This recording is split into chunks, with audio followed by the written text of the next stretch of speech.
I am Charmaine. I am 35 years old. At my parents' lavish 40th anniversary dinner, my father stood up and announced to 50 guests that he was giving my $2 million trust fund to my sister and her husband. He said they were the ones actually achieving something in life. My sister smirked and rubbed her massive diamond ring. I simply smiled back. I calmly pulled out my phone and prepared to show them my bank account with $74 million. Before I continue this story, let me know where you are watching from in the comments. Hit the like button and subscribe if you have ever had to stand up to a toxic family who completely underestimated your worth.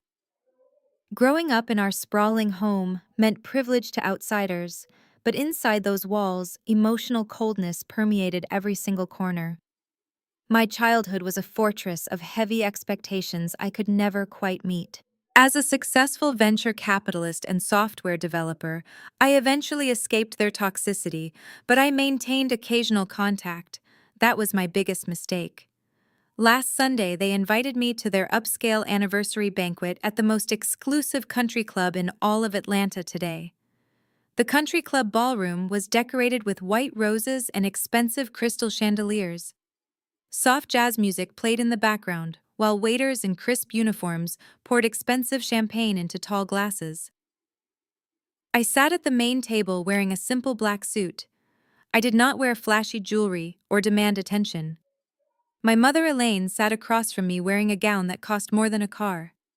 My father Marcus sat at the head of the table radiating arrogance. Next to them sat my younger sister Chloe and her husband Chad, who was a very loud white tech entrepreneur indeed. Chloe had always been the golden child of our family. She never worked a hard day in her life, but my parents praised her every move. Chad was a white man who loved to talk down to me about business, even though he funded his startup entirely with my parents' money. Throughout the appetizer course, they both bragged loudly about their luxurious vacations and their expensive cars. I ate my salad in silence and watched them perform for the wealthy guests.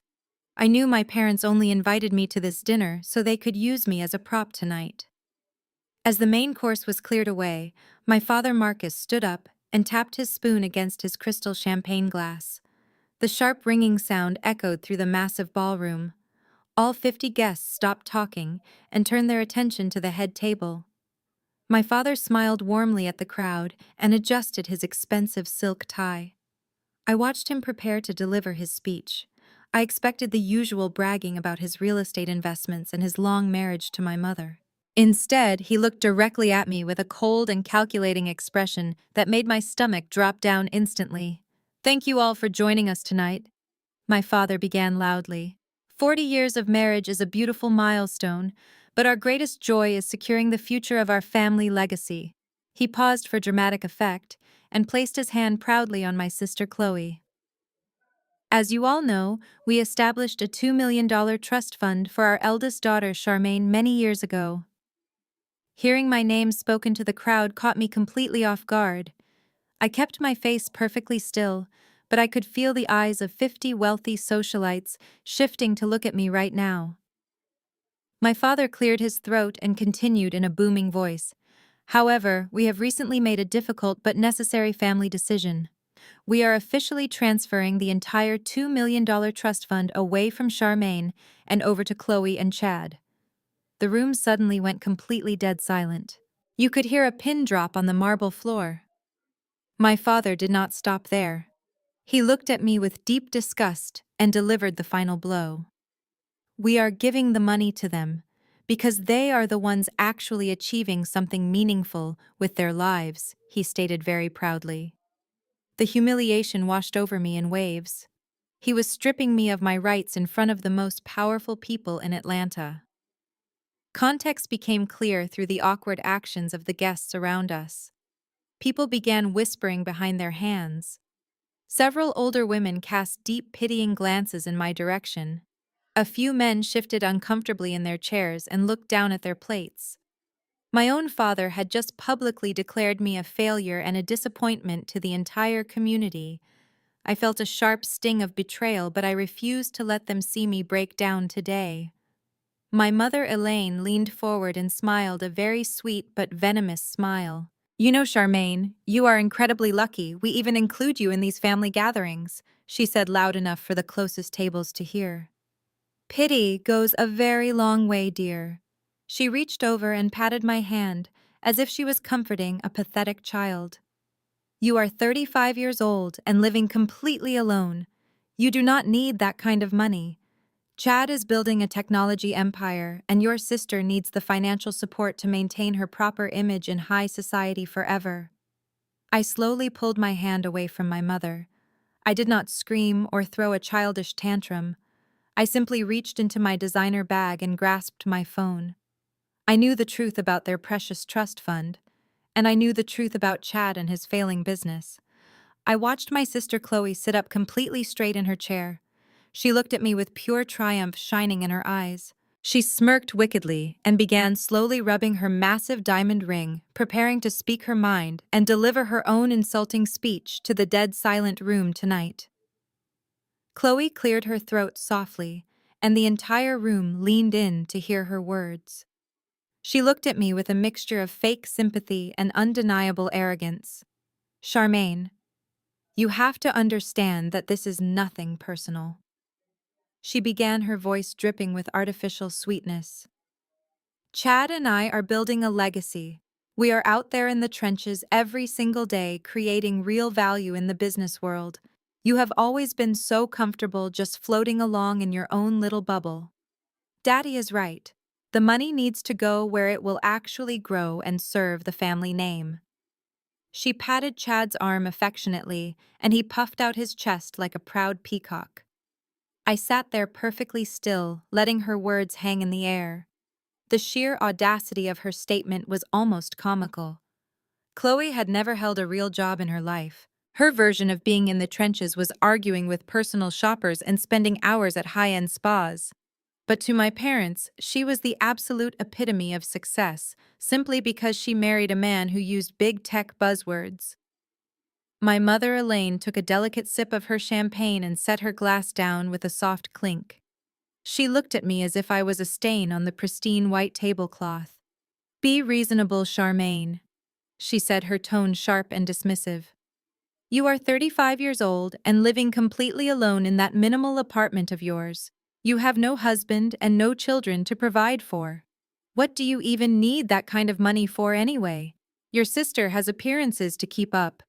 She and Chad are moving in circles that require a certain level of financial fluidity. You should be happy to help your family succeed instead of sitting there looking so sour. The guests around us murmured in quiet agreement. In their elite wealthy circles, a single woman without a high-profile husband was often viewed as a tragic figure. My mother was playing perfectly to the crowd, framing my forced financial sacrifice as a noble duty that I was too selfish to appreciate. I felt a familiar tightness in my chest. It was the same suffocating feeling I had experienced my entire childhood. The constant message that my needs, my boundaries, and my very existence were secondary to Chloe and her desires. But the woman sitting at this table was no longer the frightened little girl they used to bully. I was a self-made millionaire many times over, but they were completely blind to who I really was. Before I could even formulate a response, Chad decided it was his turn to bless me with his wisdom. He leaned across the table, invading my personal space. He ran a hand through his perfectly styled blonde hair and gave me a condescending smile that made my blood boil. Look, Charmaine? He started speaking to me as if I were a slow child. I know you probably do not understand how the modern tech industry works. It is a fast-paced, aggressive environment.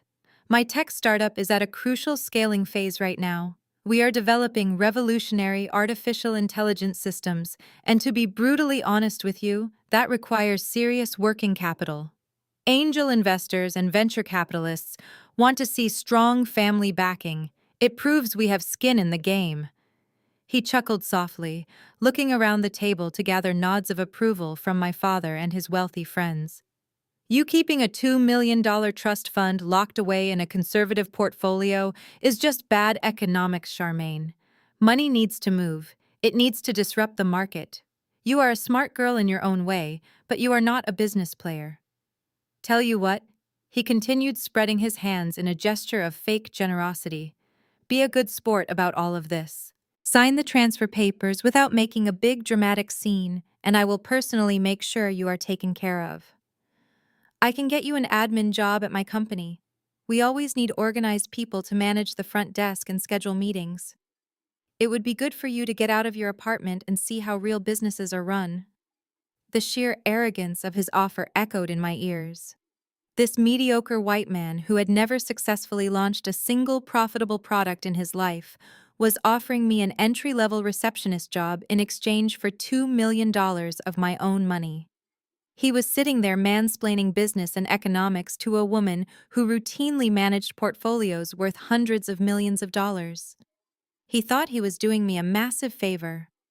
The room was so quiet that I could hear the ice melting in the water glasses nearby. The wealthy guests sitting at the adjacent tables were pretending not to listen, but their eyes were firmly fixed on our family drama. I could see the judgment in their faces. They were agreeing with Chad. Of course they were. To them, he looked the part of a successful young visionary, while I was just the ungrateful spinster sister standing in the way of progress. Chad took a sip of his wine, clearly extremely pleased with his own performance. He actually believed his own lies. He believed he was a tech genius because my parents had bought him the title of Chief Executive Officer. He leaned back in his chair, crossing his arms over his chest, waiting for me to surrender. My father beamed with pride watching Chad put me in my place. My mother nodded approvingly at Chad's generous offer. Chloe just smiled, that wicked little smirk of hers, waiting for me to break down and cry. They wanted a reaction. They wanted me to yell or throw a fit so they could dismiss me as the angry, irrational black woman ruining their perfect evening. They wanted to justify their cruelty by pushing me to the absolute edge. But I did not give them the satisfaction. I did not shed a single tear. I did not raise my voice. I looked at Chad and let my eyes travel slowly over his expensive suit, paid for by my parents' loans. I looked at Chloe and her massive diamond ring. I looked at my parents who had sold out their own daughter for the illusion of prestige. The trap was set perfectly, and they had eagerly walked right into it. I slowly reached into my designer clutch. My fingers wrapped around the cool metal of my phone. I pulled it out and placed it gently on the pristine white tablecloth in front of me. I looked up at my family, and for the first time all evening I smiled. I unlocked the screen of my phone with a simple, smooth swipe of my thumb. The bright light of the high-definition display illuminated the immediate space between us, casting a cold glow on the pristine table setting. I opened my exclusive private banking application. It was an invite-only financial institution reserved for high-net-worth individuals. The screen loaded for a brief second, displaying the gold crest of the bank before showing my primary liquid asset dashboard. I did not say a single word. I did not offer any dramatic preamble or defensive explanation. I just used my index finger to slowly, purposefully slide the heavy metal phone across the smooth white tablecloth directly toward my mother, Elaine. The device glided silently and came to a complete stop right next to her half-eaten plate of expensive filet mignon. My mother looked down at it with a mixture of heavy annoyance and deep confusion.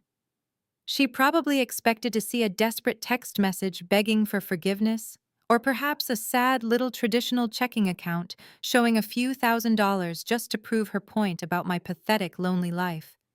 Instead, her eyes locked onto the bold black numbers displayed on the bright white background of the live banking application. The balance sat there, indisputable and massive. $74,350,000. Elaine froze completely. All the vibrant color rapidly drained from her perfectly contoured face, leaving her looking pale ashen and suddenly very old. Her mouth fell open in a silent, breathless gasp of pure, unadulterated shock. The heavy silver fork she had been holding loosely in her hand slipped from her trembling fingers. It crashed loudly onto her fine bone china plate. The sharp clanking sound echoed sharply, cutting straight through the soft background jazz music of the elegant country club ballroom. My sister Chloe, who was sitting right next to her, frowned in deep irritation at the sudden noise. "Mom, what is it?" Chloe snapped, leaning over to peer at the small glowing screen. Chloe narrowed her eyes, adjusting her vision to read the numbers. I sat back and watched the exact moment her slow brain finally processed the long string of digits and the spaces separating the zeros. It was like watching a sudden violent car crash happen in extreme slow motion. Chloe's smug, arrogant smirk instantly vanished from her face, completely wiped away by the cold, hard reality of those numbers. Her jaw dropped open, and she let out a quiet, high-pitched noise that sounded like a strangled gasp for air. She blinked rapidly, rubbing her eyes as if the screen was playing a cruel optical illusion on her, or as if her own vision was failing her. Chad leaned forward across the table, his brow furrowed in deep annoyance and confusion. "What are you two looking at?" he demanded, his patronizing mansplaining tone still heavily coding his words. He snatched the phone right off the table before either of the women could stop him or warn him. Chad stared at the glowing screen. The confident, wealthy tech bro persona he had worn so proudly all evening evaporated in a single devastating second. He recognized the banking application. He knew exactly what that gold crest meant, and he knew it could not be faked. His face turned a bizarre, sickly shade of gray. His hands, the same hands that had just condescendingly offered me a minimum wage receptionist job, actually began to visibly shake. The entire table fell completely dead silent. The lively chatter, the arrogant boasting, and the cruel mocking from just a few moments ago were entirely gone, evaporated into the thin air. It was a heavy, suffocating, absolute silence that seemed to swallow all the oxygen in our immediate vicinity. Even the wealthy, influential guests sitting at the adjacent tables noticed the sudden, drastic shift in our atmosphere. They stopped their own polite conversations and craned their necks, trying to figure out what had just happened to the mighty family who was so loudly and proudly celebrating their golden child just minutes before. My father Marcus sat at the head of the table, observing the sudden physical and emotional collapse of his favorite people. He looked at my mother, who was staring blankly at her china plate, as if she had just seen a ghost. He looked at Chloe, who was practically hyperventilating, clutching her chest. He looked at Chad, who looked like he was about to physically vomit right there on the expensive Persian carpet. "What is going on?" Marcus demanded, his booming, authoritative voice, now laced with genuine uncertainty and a hint of panic. "Hand me that phone right now, Chad." Chad swallowed hard, his prominent Adam's apple bobbing nervously in his throat. He slowly handed the device over to my father, his hands shaking so violently he almost dropped the expensive phone into a water glass. Marcus snatched the device and shoved his designer reading glasses onto his nose. He glared at the screen, ready to angrily dismiss whatever silly childish trick he thought I was playing to ruin his perfect evening. But the numbers did not change. They stared right back at him. $74,350,000. The figure sat there silently, mocking his entire worldview and his entire financial identity. The silence stretched on for what felt like an absolute eternity. I sat perfectly still, taking in every single delicious detail of their collective devastation. This was the exact moment I had waited for. This was the sweet payoff for years of biting my tongue and letting them believe they were the superior ones. I had built an absolute financial empire quietly in the shadows, while they were busy playing dress-up with Daddy's credit cards and taking out massive loans. Marcus slowly lowered the phone to the table. His hands were trembling just like Chad's. He looked across the long table at me. His eyes were wide with a mixture of absolute shock, disbelief, and something I had never ever seen in his eyes before when he looked at me: fear. He was genuinely terrified of the powerful woman sitting across from him. He opened his mouth to speak, to command the room like he always did, but his usually booming, confident voice was reduced to a weak, pathetic, raspy whisper. "Charmaine, what?" he stammered, licking his suddenly bone-dry lips. What is this money? Where did this come from? The wealthy guests at the other tables were now completely silent, unapologetically eavesdropping on our family drama. Marcus looked down at the phone again as if hoping the numbers would disappear and then back up at me, his brain desperately trying to cling to the only financial reality he thought he still controlled. What about the $2 million trust fund? He finally managed to choke out, his voice trembling with deep desperation. What about the money we are transferring to Chloe? The sheer absurdity of his question in the face of the mountain of wealth sitting on that screen was the final push I needed. I looked at my father, who was clutching my phone like a desperate lifeline. I looked at my mother, who was still completely paralyzed. I looked at my sister, who was suddenly hiding her face. I looked at the arrogant white brother-in-law, who had just tried to put me in my place. The irony of the situation was simply too delicious to ignore. I did not yell or try to angrily explain myself to these people. Instead, I simply cut him off. I threw my head back and let out a cold, sharp laugh that echoed loudly through the completely silent country club ballroom. My laughter bounced off the crystal chandeliers and seemed to shake the very foundation of the room. It was not a joyful sound, but a massive release of years of pent-up frustration and silent observation. Marcus slammed his hand flat against the table, causing the heavy silver flatware to rattle dangerously. "Stop that hysterical laughing right now, Charmaine," he demanded, his face turning a deep shade of angry crimson. "I asked you a direct question about your trust fund, and I expect a direct answer as the head of this family." I slowly stopped laughing and wiped a single tear of pure amusement from the corner of my eye. I took a deep breath and looked directly into my father's terrified eyes. "The $2 million trust fund you just so proudly promised to give to Chloe and Chad does not exist, Marcus," I said, my voice perfectly calm and carrying across the dead silent ballroom. "It has not existed for a very long time." My mother gasped again, clutching her heavy pearl necklace as if I had just physically struck her across the face. "What are you talking about, Charmaine?" she hissed, her voice trembling with rising panic and confusion. "We receive the bank statements every single quarter. We manage that money for your future." I shook my head slowly, savoring the total destruction of their grand illusion.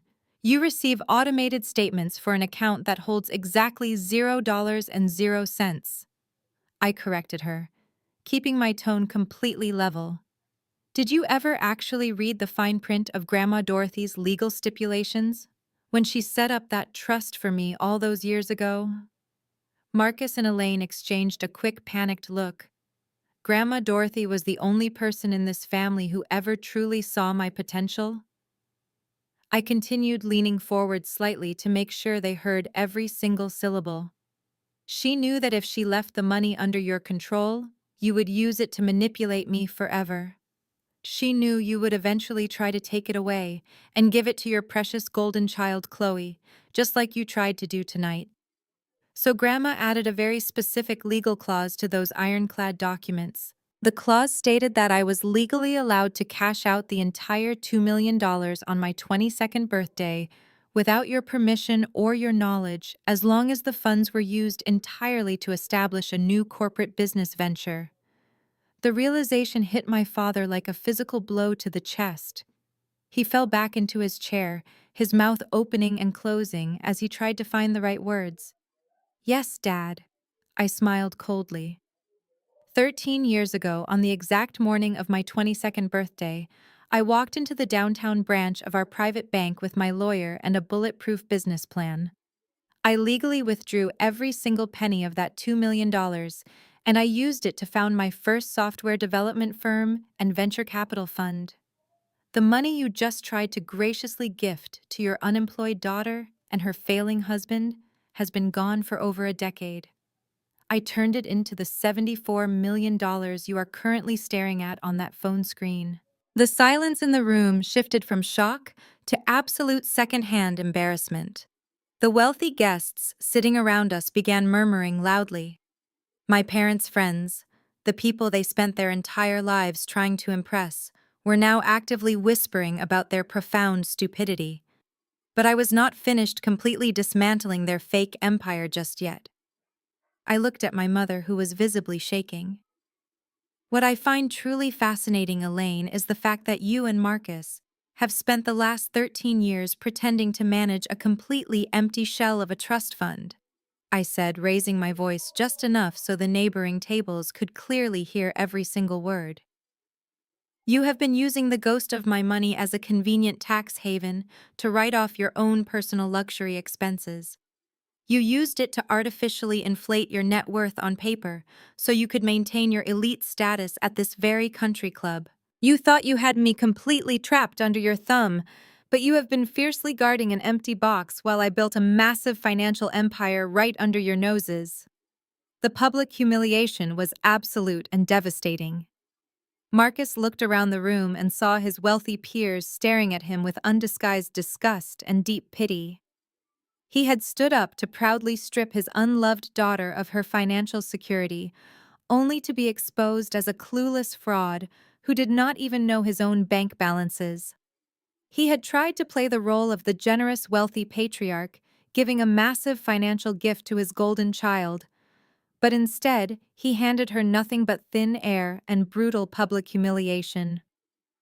Chloe let out a loud, dramatic sob, hiding her face behind her expensive linen napkin. Chad just stared blankly at the tablecloth, his dream of getting a massive cash injection for his failing tech startup completely shattered into a million tiny pieces. Anyone with an ounce of dignity or basic human shame would have apologized immediately. A normal family would have been mortified by their own cruel behavior and begged for forgiveness. They would have been embarrassed that they tried to maliciously steal from their own flesh and blood in front of half the city of Atlanta. But my family was not normal. They were entirely consumed by their own selfish desires and their obsession with maintaining their wealthy status. As I watched them process the harsh reality of the situation, I saw a terrifying shift happen in their eyes. The deep embarrassment and the public shame slowly began to fade away completely. It was rapidly replaced by something far more dangerous and utterly disgusting.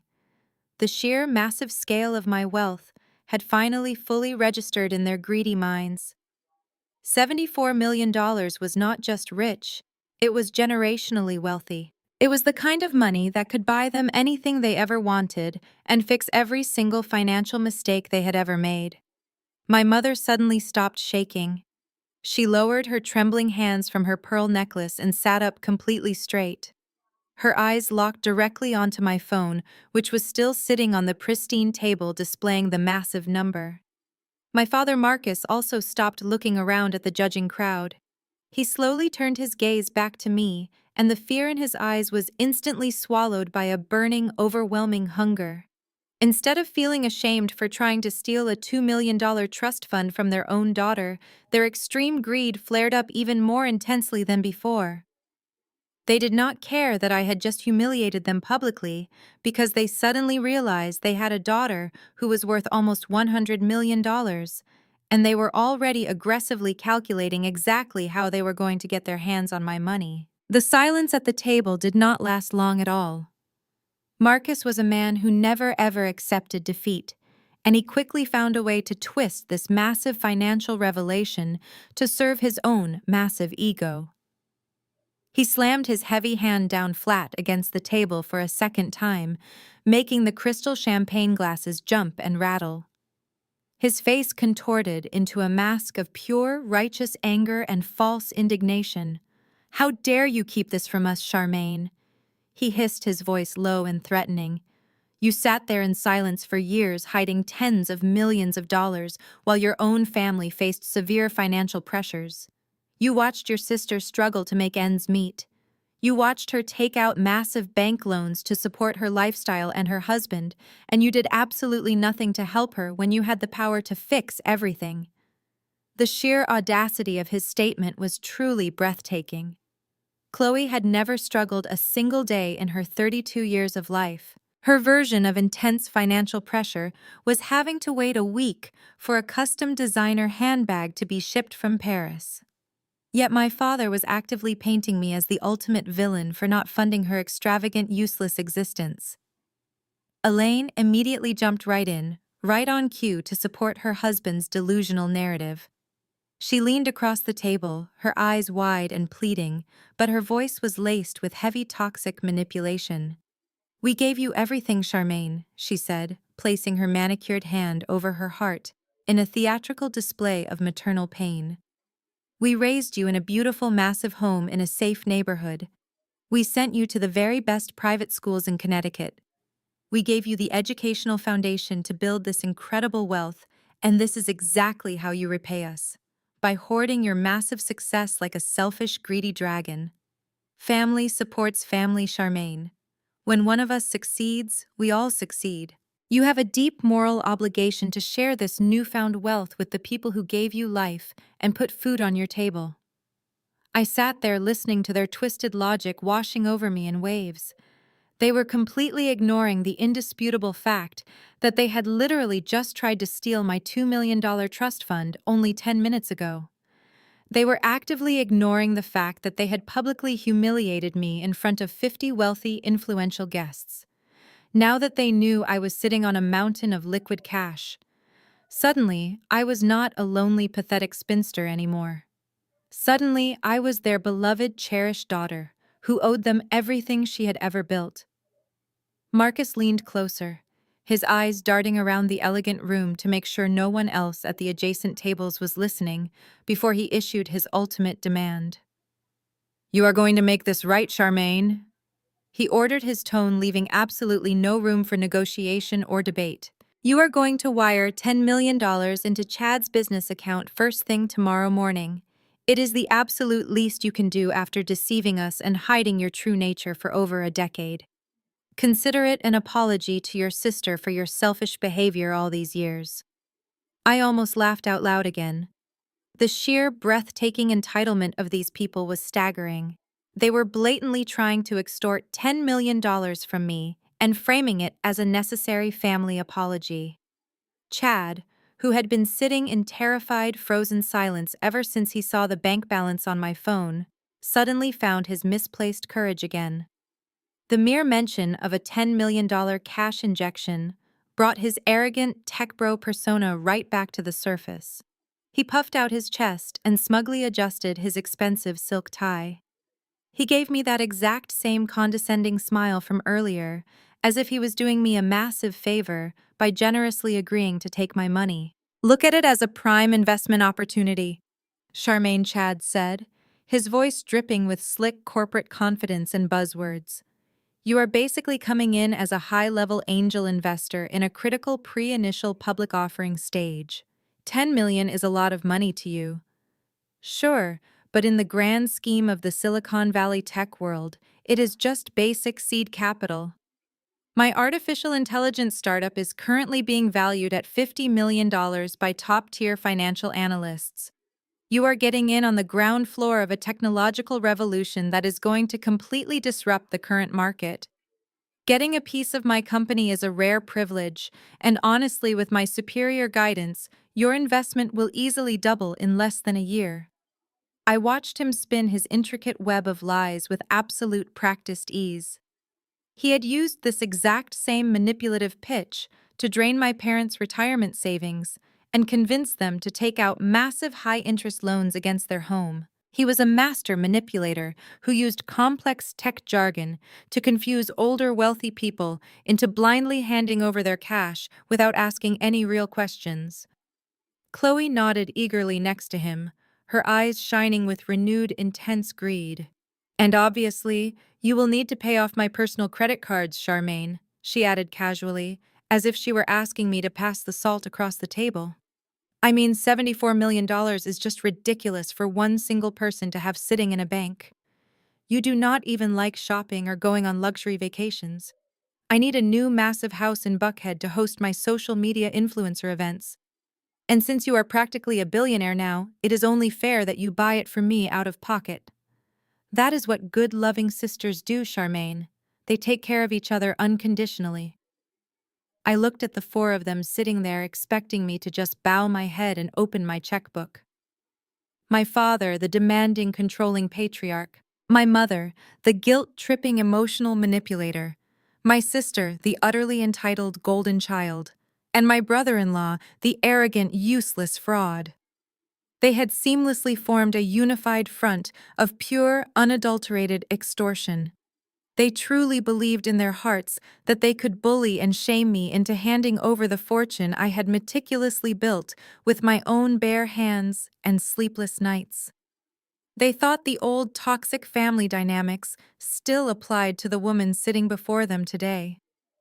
They thought I was still the little girl who desperately craved their conditional approval and would gladly pay any financial price to finally get it. I took a slow, deep breath, filling my lungs. The air in the country club ballroom felt thick and heavy with their suffocating expectations, but my mind was completely crystal clear and focused. I did not feel anger anymore. I only felt a cold, calculating clinical resolve. I let the silence stretch out deliberately, letting their greedy demands hang in the air for everyone to fully absorb. Then I slowly turned my gaze directly to Chad, ignoring my parents completely. I locked my eyes with his, refusing to look away, until he started to visibly shift uncomfortably in his padded chair. The fake corporate smile slowly began to falter on his lips. I leaned forward, resting my forearms casually on the white tablecloth. Valued at $50 million, I repeated, keeping my voice exceptionally low and dangerously calm. That is a very interesting number, Chad. It really is quite fascinating.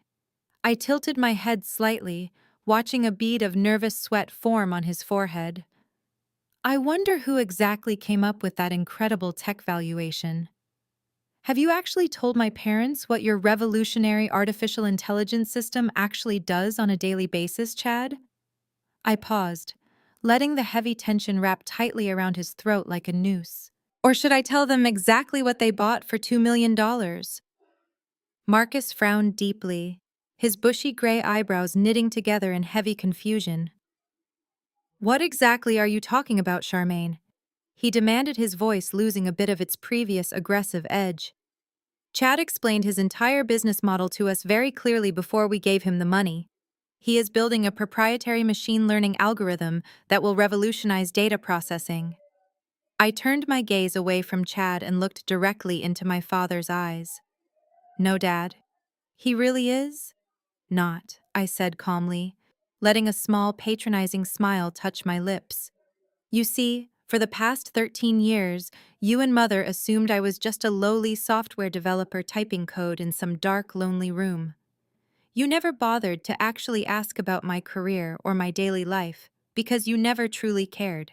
If you had ever paid even the slightest bit of attention, you would know that I am the founder and chief executive officer of a top-tier venture capital firm located right in the heart of Silicon Valley.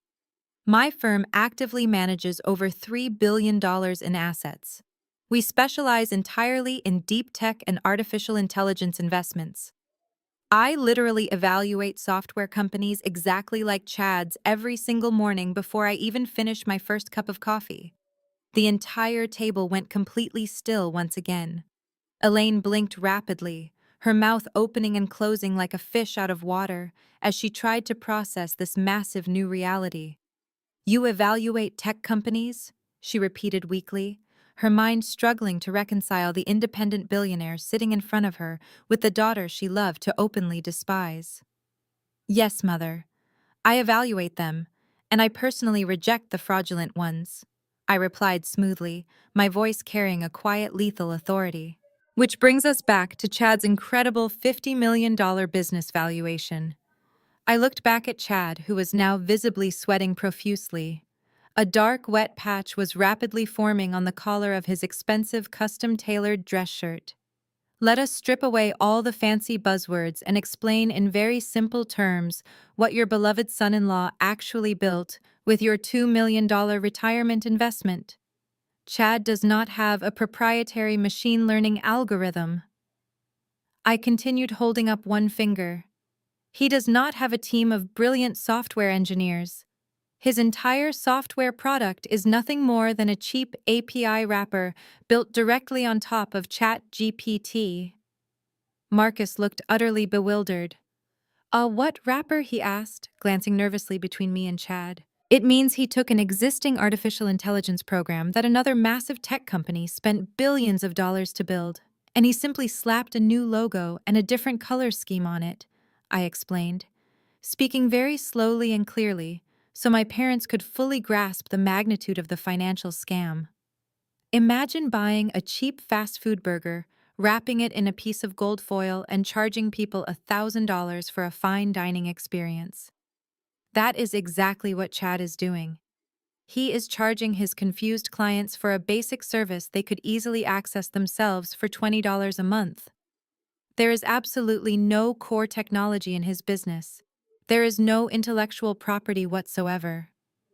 There is no competitive moat to protect his company from rivals. Any halfway decent college student sitting in a dorm room could easily replicate Chad's entire $50 million software empire over a single weekend with a laptop and a stable internet connection. Chloe slammed her manicured hand flat on the table, causing her water glass to spill over. "You are lying, Charmaine," she yelled, her face turning an ugly shade of blotchy red. "You are just making up stupid computer words to make him look bad. Chad is a true visionary. He has a massive glass office building downtown. He has real employees working for him. Oh, he definitely has massive corporate expenses." "Chloe," I agreed, nodding my head slowly in mock sympathy. "But he does not have a real functioning tech company. I have seen the exact financial metrics for shell businesses just like his. Your visionary husband is currently burning through $300,000 of actual cash every single month. Do the basic math, Dad. At a cash burn rate of $300,000 a month, your precious $2 million family loan will be completely wiped out and evaporated in less than 7 months." Marcus suddenly went completely pale. The basic financial math hit him right in the chest. "And do you want to know where that massive monthly cash burn is actually going?" I asked, leaning in closer to the table. "It is certainly not going towards software development or paying brilliant engineering salaries. It is going toward exorbitant commercial office leases in premium downtown buildings that he does not even need. It is going toward expensive online marketing campaigns to create a fake illusion of corporate success.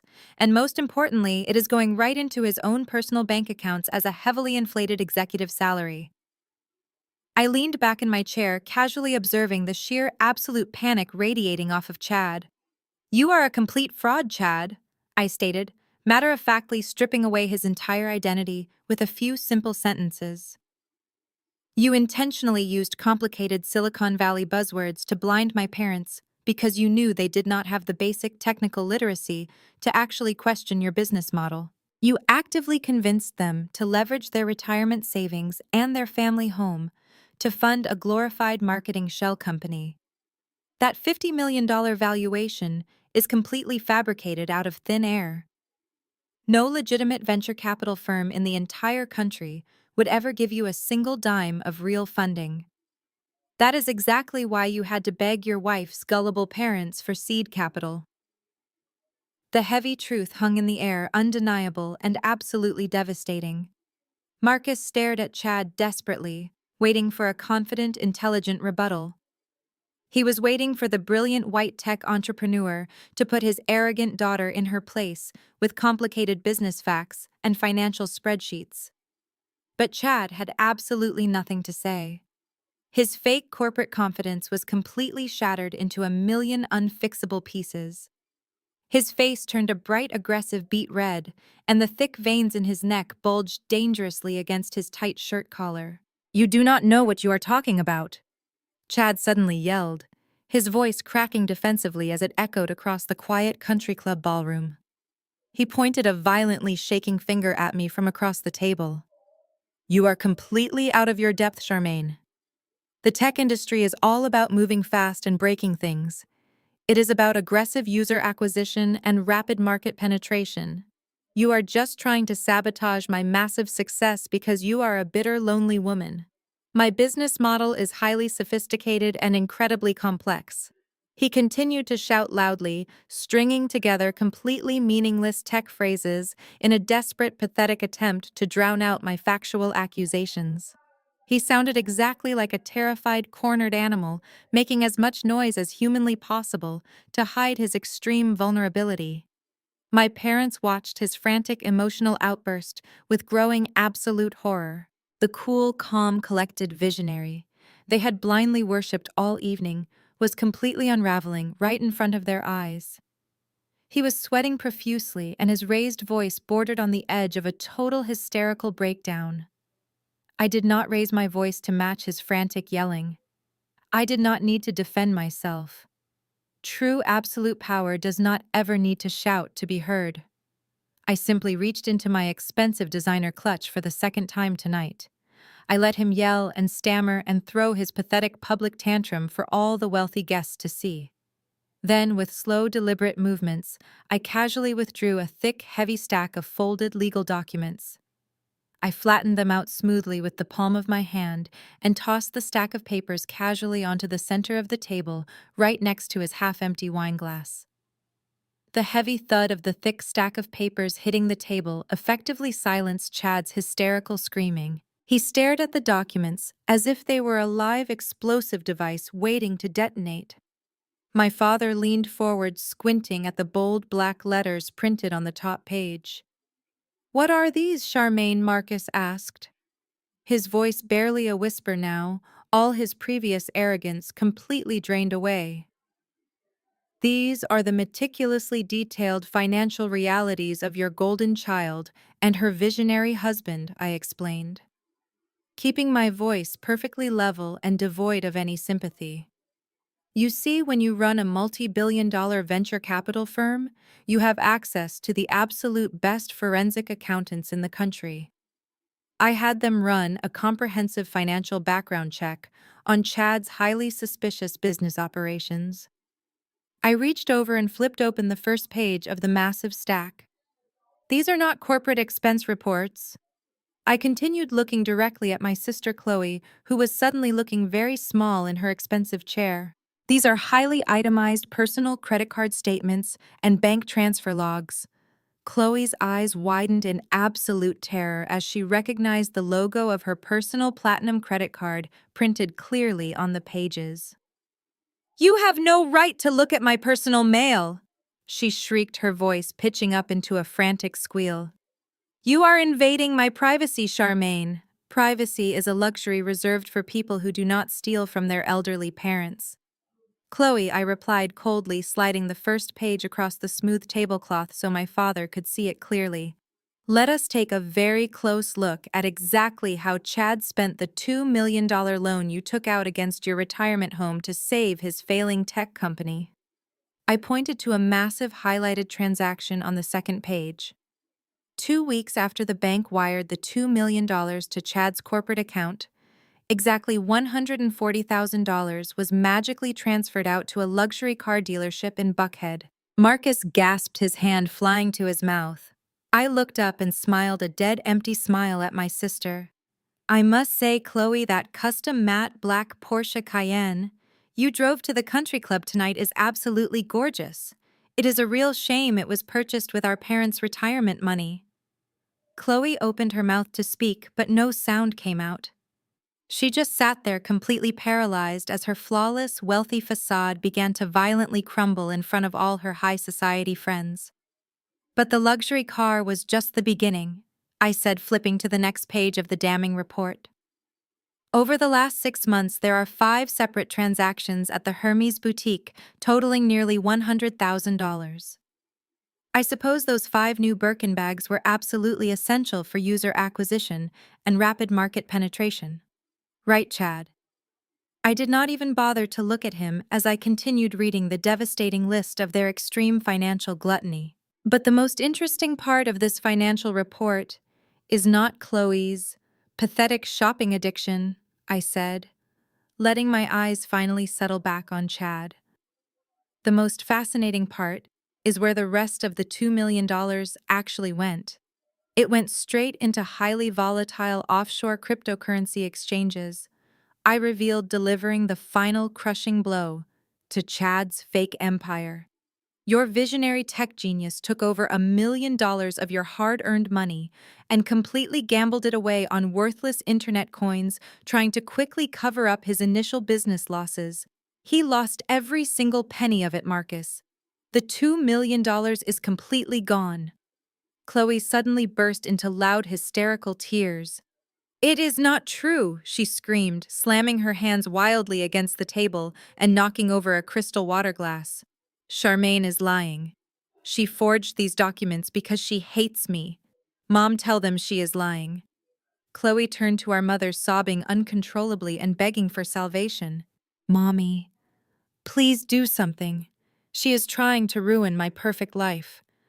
But my mother, Elaine, did exactly what she had always done her entire life. Elaine aggressively pushed her chair back and rushed over to Chloe's side. She wrapped her arms tightly around her sobbing daughter, stroking her perfect blonde hair and glaring at me with absolute murderous hatred. "How can you be so incredibly cruel?" Charmaine Elaine hissed, her voice dripping with venom. "Your sister is clearly the victim here. Chad must have tricked her into buying those things. Chloe would never intentionally hurt us. You are just using this unfortunate situation to publicly torture your own sister because you have always been deeply jealous of her. Ever since you were little, you never wanted to see her truly happy and successful, Charmaine." She glared at me with a ferocity that used to terrify me when I was a little girl, living under her absolute control. Elaine tightened her protective grip on Chloe's shoulders, as if I was a physical monster coming to attack her precious child. "Chloe needs those designer bags for her social media influencer image, Charmaine," my mother shrieked, her voice echoing violently off the expensive vaulted ceilings of the country club ballroom. "She is a highly visible public figure and in her specific world perception is absolute reality. She cannot be seen carrying cheap off-the-rack accessories when she is actively representing Chad's massive growing tech empire to the public. People judge her based on how she presents herself, and it is Chad's duty to provide her with the tools she needs to succeed." My father Marcus actually nodded his head in solemn agreement with this completely delusional logic. He was so desperate to avoid admitting he had been conned out of his retirement fund that he was willing to accept buying Hermes bags as a legitimate corporate business expense. And as for Chad, my mother continued, pointing a perfectly manicured, violently shaking finger directly at my face. "He is a true visionary entrepreneur navigating a highly complex and aggressive industry. So what if he made a few risky alternative cryptocurrency investments to try and grow the family capital quickly? That is exactly what brilliant financial minds do. They take massive calculated risks. You sit there judging him from your little isolated, cynical bubble, but you have absolutely no idea how the real business world actually works." My mother took a deep breath, puffing out her chest as she prepared to deliver what she believed was her ultimate winning argument. "Chad is a white man operating in the highly competitive Silicon Valley tech space," she stated with disgusting, unapologetic conviction. "Investors and venture capitalists naturally trust him far more than they would ever trust an aggressive, outspoken black woman like you. It is just the harsh reality of the corporate world, Charmaine. He has the proper look, the proper educational background, and the proper social connections to make this tech company a global phenomenon. You should be on your hands and knees thanking him for even generously offering you a low-level administrative job today. Instead, you sit there fabricating these ridiculous financial documents and throwing malicious legal accusations around just to maliciously ruin your sister's perfect anniversary dinner." Elaine paused to dramatically catch her breath, her chest heaving with the sheer effort of her toxic gaslighting. "You are just deeply jealous of her happiness, Charmaine. You have always been insanely jealous that she found a wealthy, handsome man who loves her unconditionally, while you are destined to die completely alone with nothing but your cold, empty bank accounts to keep you company." The sheer magnitude of her toxic blindness hung heavily in the dead silent room. She had completely rewritten objective reality right in front of 50 wealthy guests. She was actively defending a man who had just stolen millions of dollars from her own family, simply because he fit her bigoted, outdated narrative of what success was supposed to look like. Chad actually had the nerve to sit up a little straighter in his padded chair as my mother aggressively defended his obvious financial fraud. He smoothed down his expensive silk tie and let a faint, arrogant, smug smile creep right back onto his pale face.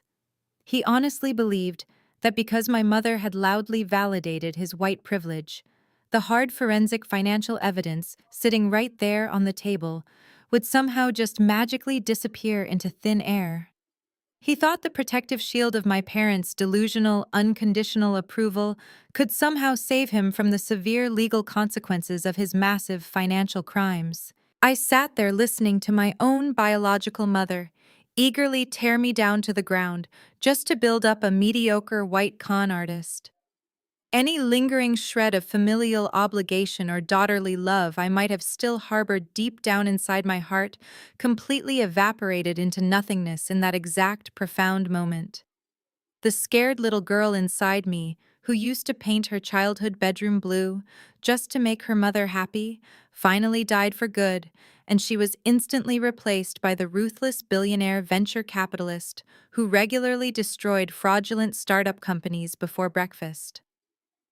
I looked around the table at my deeply broken, toxic family. I did not feel sad anymore. I did not feel angry or betrayed.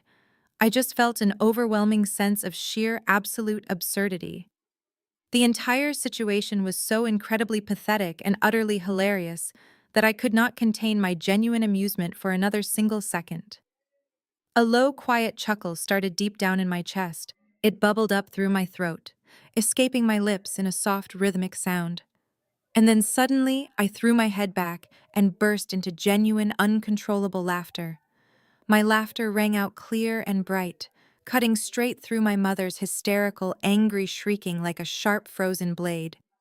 It was a deep belly laugh that I could not stop even if I wanted to.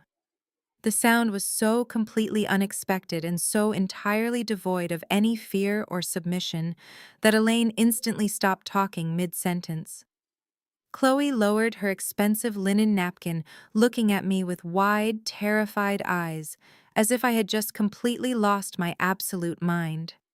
Chad shifted very uncomfortably in his seat, his smug, confident smile faltering once again as he realized my laughter was not the sound of a broken, defeated woman. I laughed until a small tear formed in the corner of my eye. I slowly wiped it away, taking a deep, calming breath to compose myself. I leaned forward, resting my elbows on the white tablecloth, and looked directly into my mother's furious, confused eyes. "Jealous?" I asked, my voice dropping an entire octave, becoming deadly serious, and carrying clearly to every single corner of the silent ballroom. "You honestly think I am jealous of her, Elaine?" A chilling smile spread slowly across my face as I prepared to drop the final heavy anvil on their fragile glass house. "You really think I am jealous of a woman whose husband is about to go directly to federal prison?" The word prison hung in the air like a thick, heavy blanket, completely suffocating the remaining oxygen out of the room. Chad froze entirely. The fake confident smile, the righteous anger, the tech bro arrogance, it all instantly melted off his face, leaving behind nothing but the raw, unfiltered panic of a cornered criminal. He knew exactly what he had done. He knew that wire fraud and embezzling investor funds to gamble on offshore crypto exchanges were serious federal offenses carrying massive mandatory prison sentences. His eyes darted wildly around the elegant ballroom looking for an exit, as if the FBI was about to burst through the mahogany doors at any given second. "We are leaving," Chad suddenly announced, his voice cracking with a high-pitched desperation. He abruptly pushed his chair back so hard it tipped over and crashed onto the marble floor. He lunged forward and grabbed Chloe's arm, violently yanking her out of her seat. "Come on, Chloe, we are leaving right now. We do not have to sit here and listen to this crazy, bitter woman make up psychotic lies about us." Chloe stumbled forward, her expensive heels catching on the thick Persian carpet. She was crying hysterically, clutching her new Hermes bag against her chest like a protective shield. Chad, what is going on? She sobbed, pulling back against his aggressive grip. Why are you pulling me? Tell her she is lying, Chad. Tell Mom and Dad you are not going to jail. Marcus stood up, his face a mask of absolute bewilderment and rising fear. Chad, where do you think you are going? Marcus demanded, his authoritative voice returning for just a brief moment. You cannot just run away from this. You need to explain these credit card statements to me right now. But Chad was completely beyond reason. He ignored my father entirely and continued dragging my weeping sister toward the grand exit of the ballroom. He was operating on pure adrenaline and the desperate instinct to flee the scene of his massive financial crime. He thought he could just walk out the door, get into that matte black Porsche, and somehow outrun a multi-billion-dollar venture capital firm and the federal government. I remained perfectly seated in my chair, watching his pathetic attempt at a grand escape. I did not shout after him or try to physically stop him. I simply raised my right hand and snapped my fingers once. The sharp, crisp sound echoed loudly across the tense, silent room. Immediately, the massive crystal chandeliers above us dimmed down to a very low atmospheric glow. The country club staff, whom I had generously compensated earlier that afternoon, worked with absolute flawless precision. Before Chad could even reach the heavy wooden doors, a massive motorized projector screen descended silently from the ceiling, directly in front of the main exit, blocking his path completely. A bright beam of light shot out from the back of the room, illuminating the large white screen. Chad threw his arm up to shield his eyes from the sudden blinding glare. When his vision finally adjusted, he stared up at the screen and his jaw dropped completely open. Displayed in massive crystal-clear, high-definition letters was the highly confidential capitalization table of his precious artificial intelligence startup. For those who are not familiar with the inner workings of Silicon Valley, a capitalization table or a cap table is the ultimate source of truth for any corporate business. It is a highly secure internal document that explicitly details exactly who owns what percentage of a company. It lists every single founder, every single investor, every single share of stock, and every single outstanding debt. It is the financial DNA of a startup, and it is guarded with absolute extreme secrecy. Chad stood completely paralyzed, staring up at his own closely guarded corporate secrets, projected 10 feet tall for the entire country club to see. My father Marcus cautiously stepped around the dining table, adjusting his reading glasses to get a better look at the glowing screen. "What is this, Charmaine, my mother?" Elaine asked, her voice trembling as she clung to my father's arm. I turned my chair slightly to face the projection, crossing my legs elegantly. "This, mother, is the actual unvarnished truth about your son-in-law's massive tech empire," I explained, my voice smooth and relaxed. "I want you to look very closely at the top line of that document, Dad. I want you to look at the entity that holds the majority controlling interest in Chad's $50 million company." Marcus squinted at the screen, reading the large, bold text out loud. "Phoenix Holdings." He read, his brow furrowing in deep confusion. "Ownership stake 60%. Marcus looked over at Chad, who was now sweating so profusely his dress shirt was completely soaked through. "Chad, you told me you owned 80% of your company," Marcus said, his voice rising in panic. "You told me my $2 million loan was perfectly secure because you had total executive control. You lied to me again." But Chad was not even listening to my father anymore. He slowly let go of Chloe's arm, his eyes completely glued to the name Phoenix Holdings glowing brightly on the massive screen. He knew exactly who they were. When he had desperately burned through my parents' retirement money and maxed out his corporate credit cards, he had gone begging to private equity firms to keep his fake business afloat. Phoenix Holdings had swooped in and aggressively bought up all of his toxic debt, effectively taking total ownership of his entire fraudulent operation. Chad slowly turned around to face me, his chest heaving as he struggled to pull oxygen into his panicked lungs. His face was a portrait of total, absolute confusion and sheer terror. "How did you get this?" he demanded, his voice trembling uncontrollably. "How did you get access to the official capitalization table, Charmaine?" Phoenix Holdings is a massive private equity group. They are completely anonymous corporate sharks who never reveal their internal operations to anyone outside their firm. Nobody gets to see these documents without highly classified executive clearance. I watched him struggle to comprehend the massive wall closing in on him. His eyes darted from the giant illuminated screen back to my completely calm face. He was desperately searching for a logical explanation that did not end with his absolute destruction. I placed my hands flat on the table and slowly pushed my chair back. The scraping sound of the wooden legs against the marble floor echoed loudly in the quiet room. I stood up to my full height, smoothing down the lapels of my simple black suit and casually buttoning my blazer. I looked down at him, feeling the full weight of my power and his complete powerlessness. "I did not have to hack into any secure corporate servers to get those documents, Chad," I said, my voice echoing with absolute authority. "I did not have to bribe any executives or steal any highly classified information. I simply asked my chief financial officer to print them out from my own private secure server this morning before I boarded my flight to Atlanta." Chad stared at me, his brain misfiring as he tried to connect the dots. "Your server," he repeated blankly. I nodded, taking a slow, deliberate step out from behind the table. "Yes, Chad, my server. You see, Phoenix Holdings is not just some random group of anonymous corporate sharks swimming in the Silicon Valley ocean. Phoenix Holdings is a highly specialized private equity subsidiary completely owned and operated by my venture capital firm. I am the founder. I am the sole majority shareholder. I am Phoenix Holdings." The words landed like physical blows. Chad physically recoiled as if I had just struck him across the face. The wealthy guests, sitting at the surrounding tables, gasped in collective shock. My father, Marcus, gripped the edge of the dining table so hard his knuckles turned completely white. My mother, Elaine, covered her mouth with both hands, letting out a muffled cry of disbelief.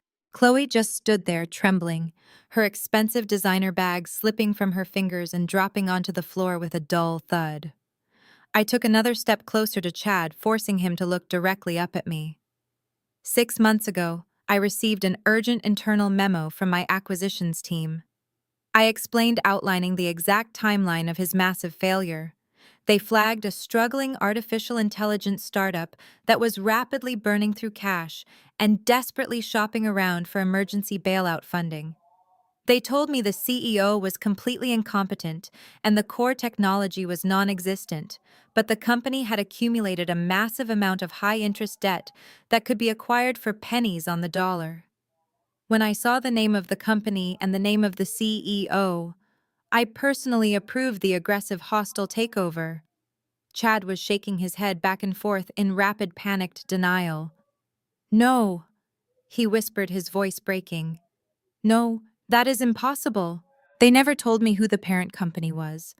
The lawyers handled everything through blind trusts." "Exactly." I smiled, a cold predator smile. "We use blind trusts specifically to deal with arrogant, desperate founders who care more about their fragile egos than their failing businesses. You were so incredibly desperate to cover up your massive financial losses and your offshore crypto gambling debts that you eagerly signed away 60% of your entire company without ever bothering to find out who was actually sitting on the other side of the negotiating table.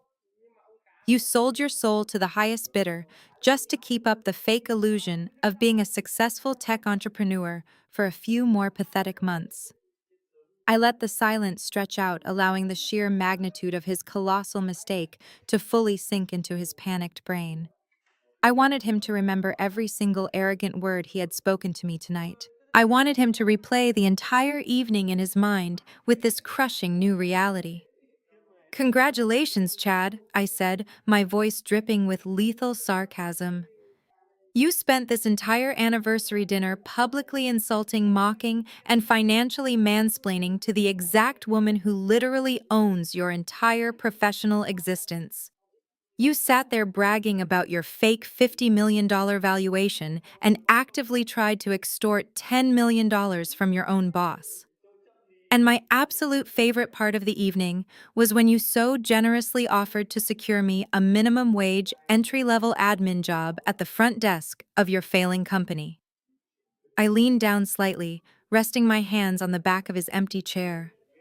Chad, you just offered an administrative assistant job to your biggest financial creditor and the legally appointed chairman of your board of directors. You do not even have the executive authority to hire a janitor without my direct written approval. The absolute brutal humiliation of the moment finally broke him completely. The fake Silicon Valley visionary, the arrogant white savior of my family, the condescending tech bro who thought he was untouchable, simply ceased to exist. All the blood violently drained from his face, leaving him looking as pale as a ghost. His knees literally buckled beneath him. He could not support his own body weight anymore. Chad collapsed backward, dropping heavily into his padded dining chair like a puppet with its strings suddenly cut. His arms hung limply at his sides and his chest heaved as he struggled to pull air into his lungs. He stared blankly at the white tablecloth, completely paralyzed by the catastrophic ruin of his entire life. My father Marcus stood frozen, watching the absolute destruction of his hand-picked golden son-in-law. My mother Elaine was weeping silently, finally realizing that her constant cruel gaslighting could not protect her favorite child from this massive level of corporate destruction. Chloe was staring at Chad with a look of profound disgust and terror, suddenly realizing that her lavish influencer lifestyle funded by stolen money was completely over. The crowd of wealthy socialites watched in breathless silence, entirely captivated by the brutal efficiency of my revenge. I had completely dismantled the toxic hierarchy of my family in less than 20 minutes. I had taken the very things they valued most, their wealth, their social status, and their arrogant pride, and crushed them effortlessly under my heel. But I was not quite finished with Chad yet. Owning his worthless company and exposing his fake wealth was simply the corporate consequence of his incompetence. Now it was time for the legal consequence of his blatant criminality. I stood up straight and calmly walked back to my designer clutch still sitting on the table. I reached inside for the third and final time tonight.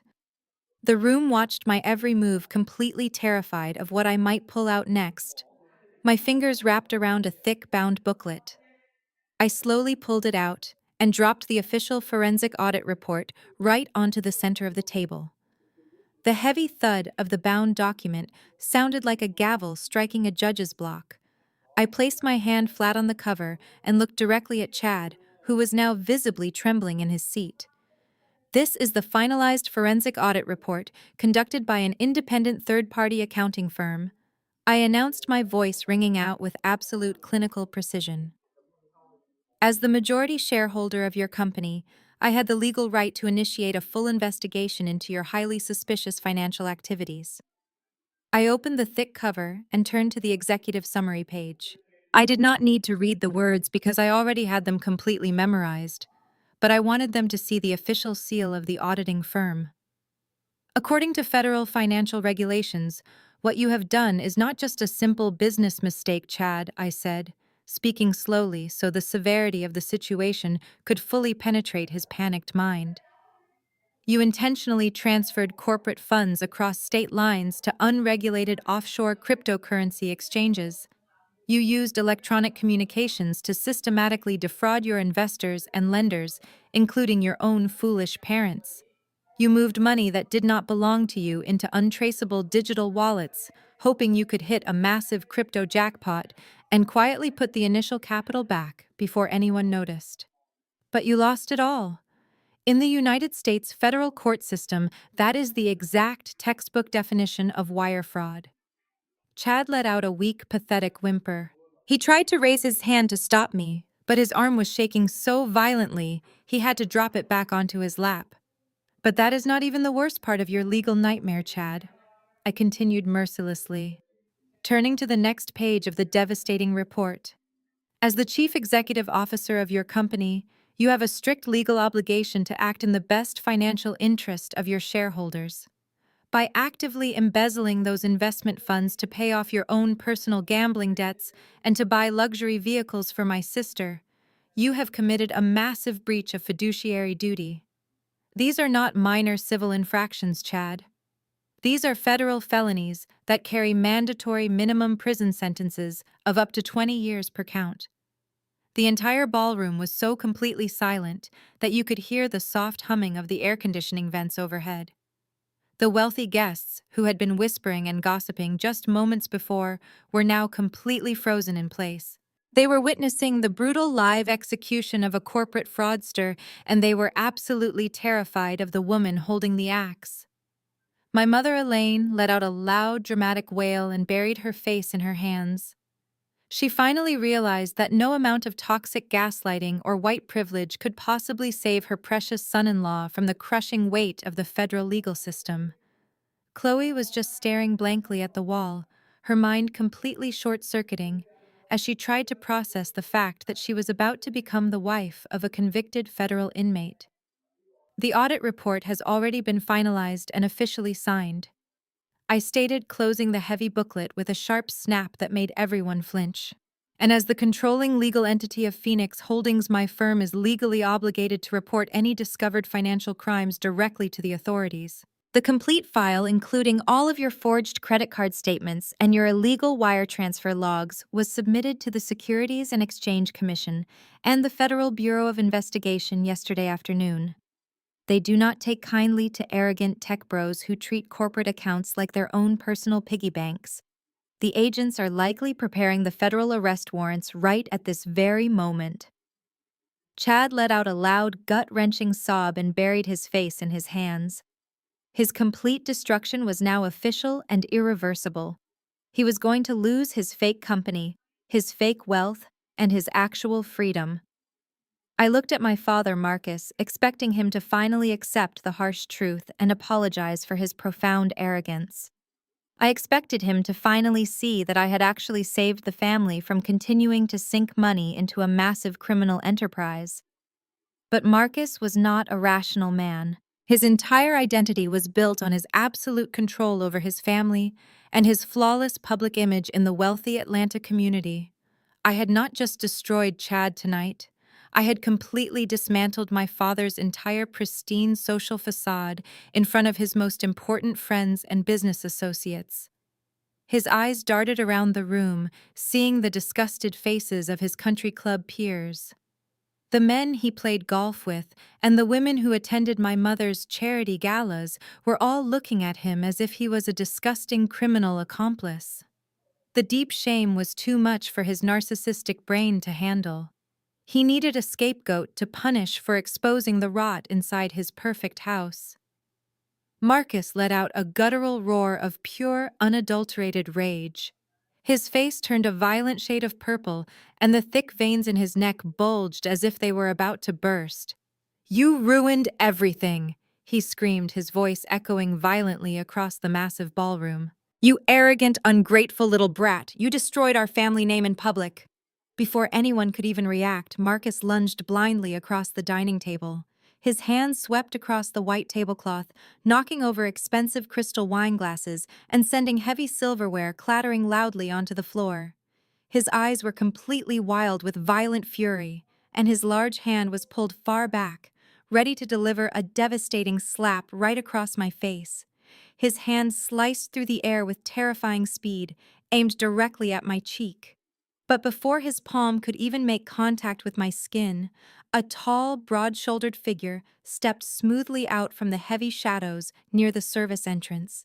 It was Mr. Sterling, my private corporate attorney. He had been standing by quietly observing the entire dinner, just as I had instructed him to do. Mr. Sterling moved with the practiced speed of a man who dealt with hostile corporate takeovers and desperate billionaires on a daily basis. He reached out and caught my father's wrist mid-air, his grip locking around Marcus like an iron vice. My father let out a surprised grunt of pain. His forward momentum abruptly stopped. Mr. Sterling did not even flinch. I would highly advise against finishing that physical motion, sir, my attorney said, his voice deep and echoing with absolute legal authority. If your hand touches my client, I will personally ensure that you are placed in handcuffs for aggravated assault before the dessert is even served. You are currently standing in a room full of 50 credible witnesses, including several members of the local judiciary, and you are entirely caught on the country club security cameras. Marcus froze completely. His eyes darted from Mr. Sterling's cold, calculating face to the massive iron grip still clamped tightly around his wrist. The raw, violent anger in my father's eyes slowly gave way to the terrifying realization that he had almost committed a violent crime in front of all his wealthy friends. Mr. Sterling smoothly released his grip and took a calculated step back smoothly, buttoning his tailored gray suit jacket and standing firmly between me and my out-of-control father. Marcus stumbled backward slightly, rubbing his wrist and breathing heavily. He looked like a wild animal that had just slammed headfirst into a solid glass wall. He realized he could not use physical intimidation or his booming patriarchal voice to control me anymore. I was entirely protected by a fortress of legal and financial power that he could not even begin to comprehend. But Marcus was a man whose entire identity was built on his massive ego and his perceived superiority over everyone else in his family. He could not just accept defeat gracefully. He straightened his ruined silk tie and puffed out his chest, trying desperately to reclaim his lost authority. "You think you can just come in here and destroy my family, Charmaine?" he yelled, his voice shaking with a potent mixture of fear and pure hatred. "You think your fancy lawyers and your Silicon Valley money can intimidate me? I am Marcus Wilson.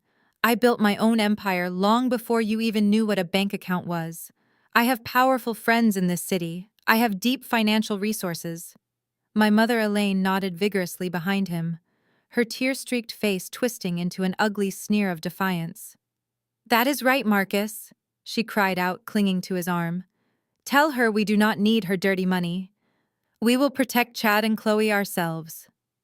Marcus pointed a trembling finger at me, completely ignoring the fact that Chad was currently sitting behind him, looking like a convicted felon waiting for the warden. "I will hire the best defense attorneys in the entire state of Georgia," Marcus declared loudly, making sure the surrounding tables could hear his grand declaration of wealth. "I will pay for Chad's entire legal defense out of my own pocket. If I have to, I will sell the massive family mansion in the suburbs. I will liquidate my stock portfolios. I will leverage every single asset I own to keep my son-in-law out of federal prison and to protect my daughter's perfect life. I am a wealthy man, Charmaine, and I am not scared of you or your empty corporate threats." He stood there breathing heavily, looking extremely proud of his own desperate grandstanding. He thought he had just played his ultimate trump card. He thought he could use his massive brick colonial house and his manicured lawns to shield his golden child from the devastating consequences of massive federal wire fraud. He honestly believed that his old money and his country club status could somehow outmaneuver my $74 million and my team of forensic accountants. I looked at the man who had raised me. I looked at the father who had constantly belittled my ambitions and ignored my achievements just to shower unconditional love on a sister who did absolutely nothing but consume resources. For the first time in my entire life, I did not feel anger toward him. I did not feel resentment for the childhood bedroom I hated, or the constant feeling of never being good enough. Looking at him right now standing there puffing out his chest and offering to sacrifice his entire life savings for a white con artist who had blatantly stolen from him, I only felt one single overwhelming emotion. It was absolute, profound pity. It was the kind of deep, pathetic pity you feel for a foolish child who is blindly running toward the edge of a steep cliff. I slowly shook my head, letting out a soft, tired sigh. I reached past Mr. Sterling and picked up my empty champagne glass, twirling it slowly by the crystal stem. "You really just do not get it, do you, Marcus?" I asked, my voice barely above a whisper, but carrying a weight that made the entire room lean in to listen. You are standing there offering to sell your massive, beautiful house to save a criminal. You are bragging about your vast wealth and your powerful assets, as if you still actually control any of them. Marcus frowned, his arrogant facade slipping slightly as he detected the cold, genuine pity in my voice. "What are you talking about?" he demanded, his eyes narrowing with sudden deep suspicion. "I own that house free and clear. My name is on the deed." I placed the crystal glass back onto the table with a soft, deliberate clink. "You did own it, Marcus," I corrected him gently, watching the absolute confusion wash over his aging face. "But you needed $2 million in cash to save Chad's failing tech company last month. Your credit was completely overextended, and the traditional banks refused to approve a standard business loan for a company that was bleeding $300,000 every 30 days. So you got desperate to save your golden child. You went to a private equity firm for a high-interest hard money loan, and you aggressively used your pristine family mansion as the ultimate collateral." I paused, letting the silence stretch out until it became physically painful. I looked deeply into my father's terrified eyes, watching the horrible truth slowly begin to dawn on him. "You did not read the fine print on the private mortgage you signed last month, did you, Dad?"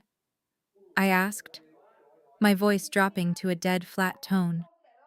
"You were in such a frantic rush to hand over your money to Chad that you completely failed to see exactly who was actually holding the deed to your house." Marcus stared at me, his mouth opening and closing silently, as he tried to formulate a response to my terrifying statement. He looked over at my mother Elaine, who was now clutching her heavy pearl necklace in genuine rising panic. "You thought you were so incredibly clever, Marcus," I said, taking a slow, deliberate step toward him. "You thought you could just walk into any traditional commercial bank in downtown Atlanta and demand a $2 million business loan based entirely on your prestigious family name and your elite country club membership. You expected the bank managers to simply bow down and hand you the cash because you play golf with the local politicians and attend the right charity galas. But the regulated federal banks did not care about your fake social status, did they? The loan officers looked past your expensive custom suits and your arrogant attitude to examine your actual hidden financial reality. They pulled your credit reports, and they saw the absolute disaster hiding right behind your wealthy facade. They saw the massive revolving lines of credit you had already completely maxed out just to fund Chloe's lavish influencer lifestyle and to maintain your own ridiculous standard of living. They saw that your debt-to-income ratio was completely toxic and entirely unsustainable for a man of your age. Every single reputable bank in the state of Georgia rejected your desperate loan application outright. They looked at Chad's fake tech startup and immediately recognized it as a massive financial liability, and they knew you did not have the actual liquid cash to back up a $2 million risk. But you simply could not accept the word no from anyone. Your massive, fragile ego could not handle the thought of letting your golden child suffer the public humiliation of a failed marriage and a bankrupt business. You were absolutely terrified that the wealthy people sitting in this very ballroom tonight would find out that your perfect elite family was actually completely broke and living paycheck to paycheck. So you did exactly what every desperate, overextended fake millionaire does when the legitimate banking system turns them away. You went looking for fast private money in the corporate shadows. You searched frantically, and you found a private equity firm that specialized specifically in high-risk hard money loans. They offered you the $2 million in liquid cash immediately, with absolutely no questions asked about Chad's non-existent artificial intelligence technology. They did not care about his fake business model, because they were never actually investing in his failing company. They were investing in your sheer blinding desperation. But that kind of fast private money always comes with incredibly aggressive predatory terms, Marcus. They demanded full tangible collateral for the massive risk they were taking on your family. They demanded the physical legal deed to the massive brick colonial house that you and Elaine have lived in for over 30 years. They demanded the ultimate control over your only remaining valuable financial asset.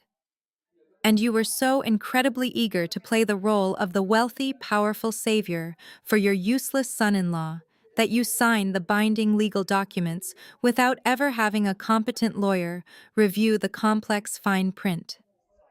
You were so obsessively focused on keeping up your public appearances that you willingly pledged the roof over your own head to a completely faceless corporate entity. You literally handed an anonymous holding company the keys to your entire life and your entire family legacy. Marcus was breathing in shallow, ragged gasps now. Heavy beads of cold sweat began to form on his forehead and slide down his pale, sunken cheeks. His expensive silk suit suddenly looked 2 sizes too big for his rapidly deflating body. He looked exactly like a man who had just been diagnosed with a terminal illness right in the middle of a crowded celebration. The wealthy guests surrounding us were completely captivated by the brutal public autopsy of my father's fake financial empire. The silence was absolute and suffocating. The people Marcus had spent his entire life trying to impress were now looking at him with undisguised pity and deep second-hand embarrassment. He had sacrificed his home and his secure future for a pathetic lie. Marcus swallowed hard, his prominent Adam's apple bobbing nervously in his dry throat. He took a shaky step back, bumping heavily into the edge of the dining table and rattling the remaining crystal wine glasses. How he whispered, his voice cracking and trembling so badly it was barely audible over the soft background jazz music. How could you possibly know all of these highly confidential private details, Charmaine? How do you know exactly who we borrowed the money from?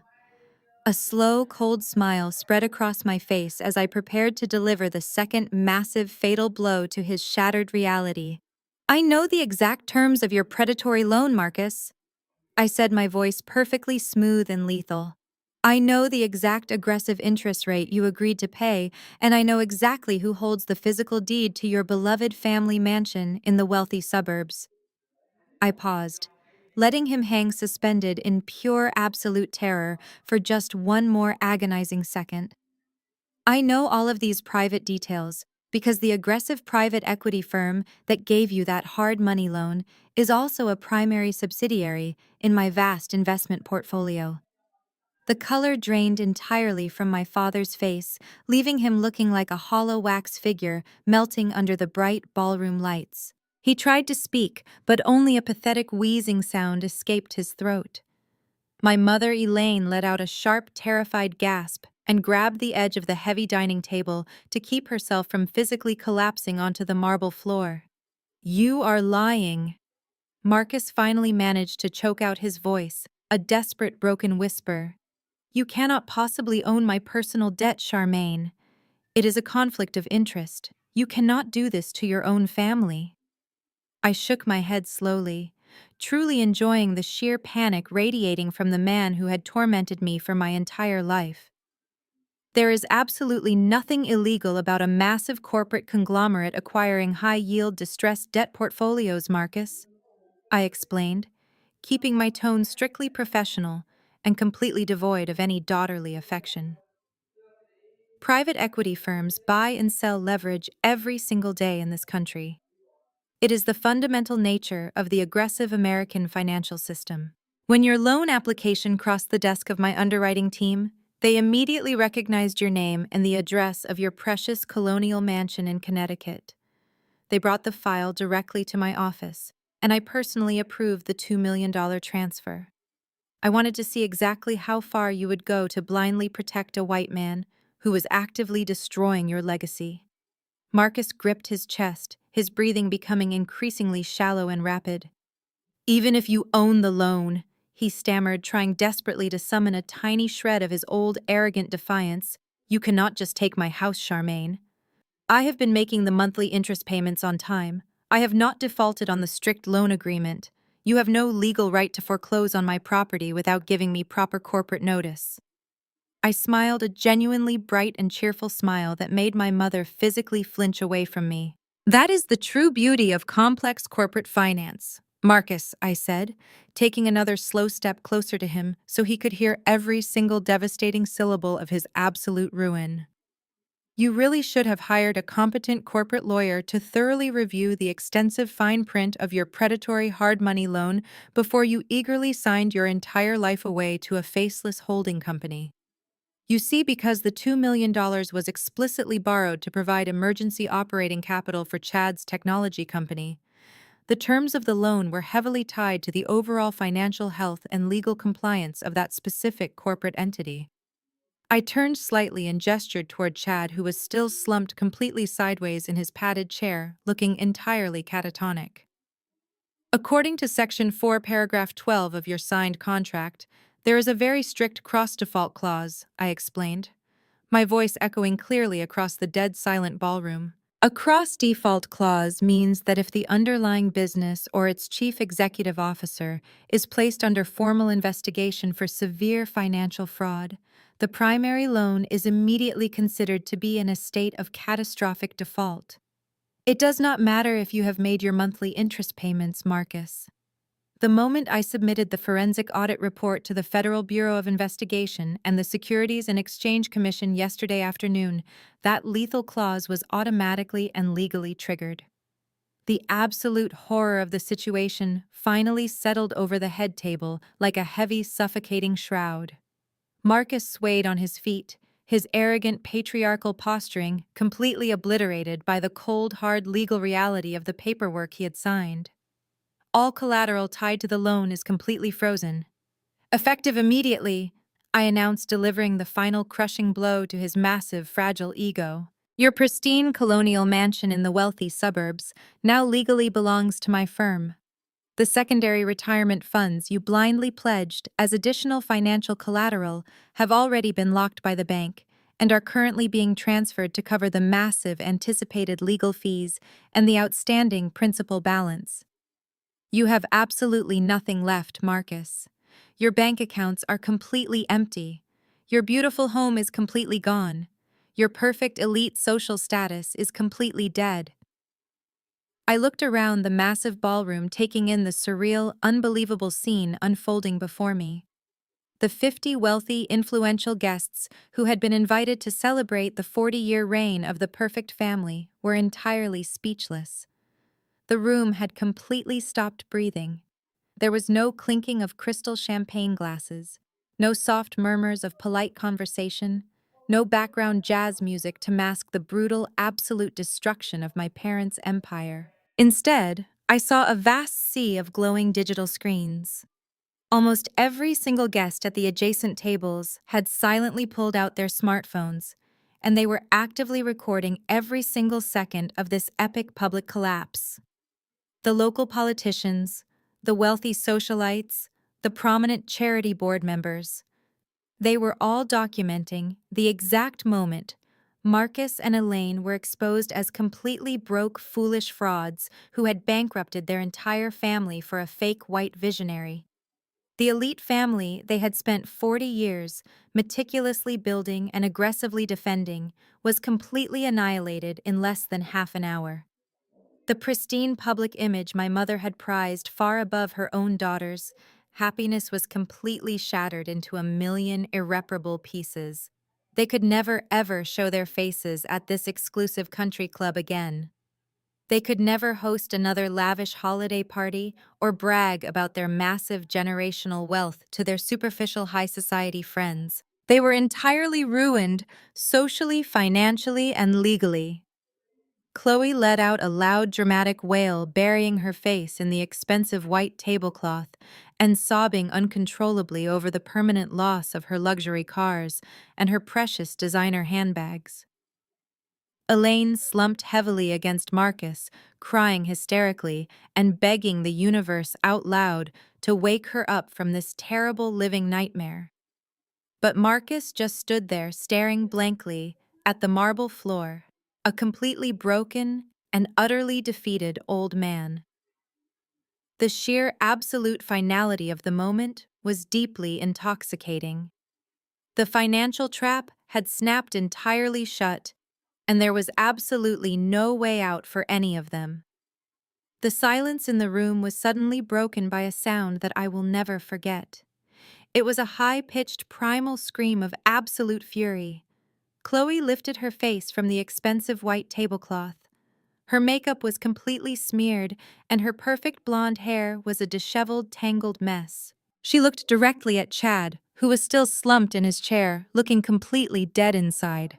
The brutal realization of her new reality had finally fully processed in her shallow, materialistic brain. She was no longer the wealthy, privileged wife of a Silicon Valley tech visionary. She was married to a completely broke, convicted felon. She was going to permanently lose her custom matte black Porsche, her luxury mansion in Buckhead, and every single piece of designer clothing she had ever owned. She would have to actually get a real job just to survive. That terrifying thought snapped whatever tiny, fragile thread of sanity she had left holding her together. Chloe lunged across the physical space between them. She raised her hand and delivered a vicious, open-handed slap directly across Chad's pale face. The loud, violent crack of her palm hitting his cheek echoed sharply through the quiet ballroom, making several wealthy guests physically jump in their padded seats. "You useless, pathetic fraud!"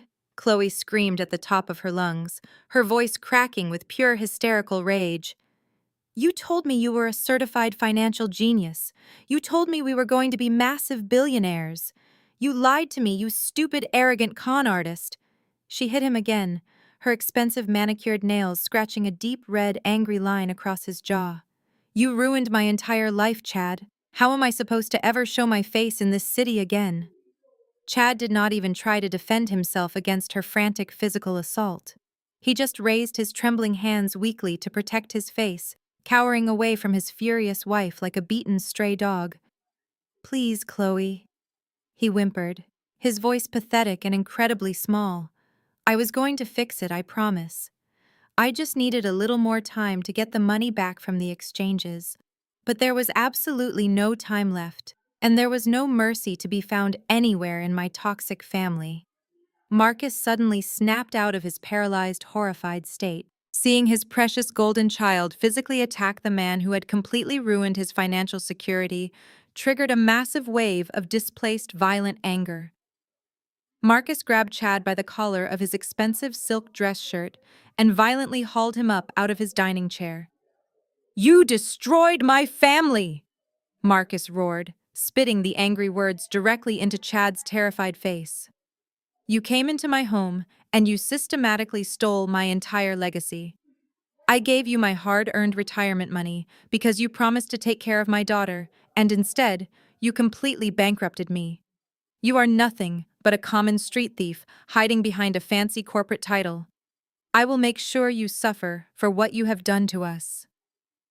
My mother Elaine, who had spent the entire evening viciously defending Chad's white privilege and his supposed corporate brilliance, now completely turned on him with the exact same ferocious venom. She stepped forward, pointing her violently shaking finger directly at his chest. "You manipulated us!" Elaine shrieked, her face twisted into an ugly mask of pure, unadulterated hatred. "You used your smooth-talking business jargon to trick an older innocent couple into giving up their life savings. We trusted you, Chad. We treated you like our own flesh and blood, and you callously used our unconditional love to fund your disgusting offshore crypto gambling addiction. I hope you rot in a federal prison cell for the rest of your miserable, pathetic life." I stood completely still watching the spectacular violent implosion of the perfect elite family. It was a truly pathetic and chaotic scene of terrible people finally showing their true colors. Less than 30 minutes ago, they were completely united against me. They were a solid, impenetrable wall of arrogant entitlement, actively plotting to steal my $2 million trust fund. They were smiling and laughing and drinking expensive crystal glasses of champagne while they openly mocked my lonely existence. But the very moment the money disappeared, the exact second the heavy, severe consequences of their massive greed finally crashed down upon their heads, they instantly turned into a wild pack of starving wolves, eagerly tearing each other to pieces just to survive the intense fallout. There was absolutely no family loyalty to be found in that room. There was no unconditional love. There was only desperate self-preservation and the pathetic need to blame someone else for their own colossal stupidity. The wealthy socialites at the adjacent tables watched the disgusting spectacle with morbid, intense fascination. The digital cameras on their smartphones were still rolling, capturing every single humiliating second of the dog-eat-dog chaos. They were watching Marcus, the proud, powerful patriarch, screaming and physically shaking his son-in-law like a madman. They were watching Elaine, the elegant, sophisticated charity board member, cursing and spitting like a common thug. They were watching Chloe, the pristine, flawless golden child, physically assaulting her husband in the middle of a high-end dining establishment. Their perfect social reputation was being completely burned to the ground, and they were the ones eagerly pouring the gasoline on the massive fire. Chad was completely surrounded and entirely overwhelmed by their violent, aggressive hatred. He was being violently pushed and shoved and screamed at from every single direction. His expensive, custom-tailored suit jacket was badly torn, and his perfectly styled blonde hair was a sweaty, ruined mess. He looked wildly around the massive ballroom, searching frantically for any possible escape route, but there was none. The heavy mahogany wooden doors were still completely blocked by the massive projector screen displaying his ultimate financial ruin to the entire world. He was entirely trapped in a terrible nightmare of his own making. Then his desperate, terrified eyes locked onto me. I was standing just a few short feet away, perfectly calm, entirely silent, and completely untouchable in my simple black suit. My posture was completely relaxed, and my face gave absolutely nothing away. I was the only person in the entire country club who held any actual legal or financial power to stop his absolute destruction. Chad suddenly broke away from my furious screaming father and fell heavily to his knees on the cold marble floor. He crawled frantically across the short physical distance separating us completely, ignoring the loud, disgusted gasps of the wealthy guests watching him humiliate himself further.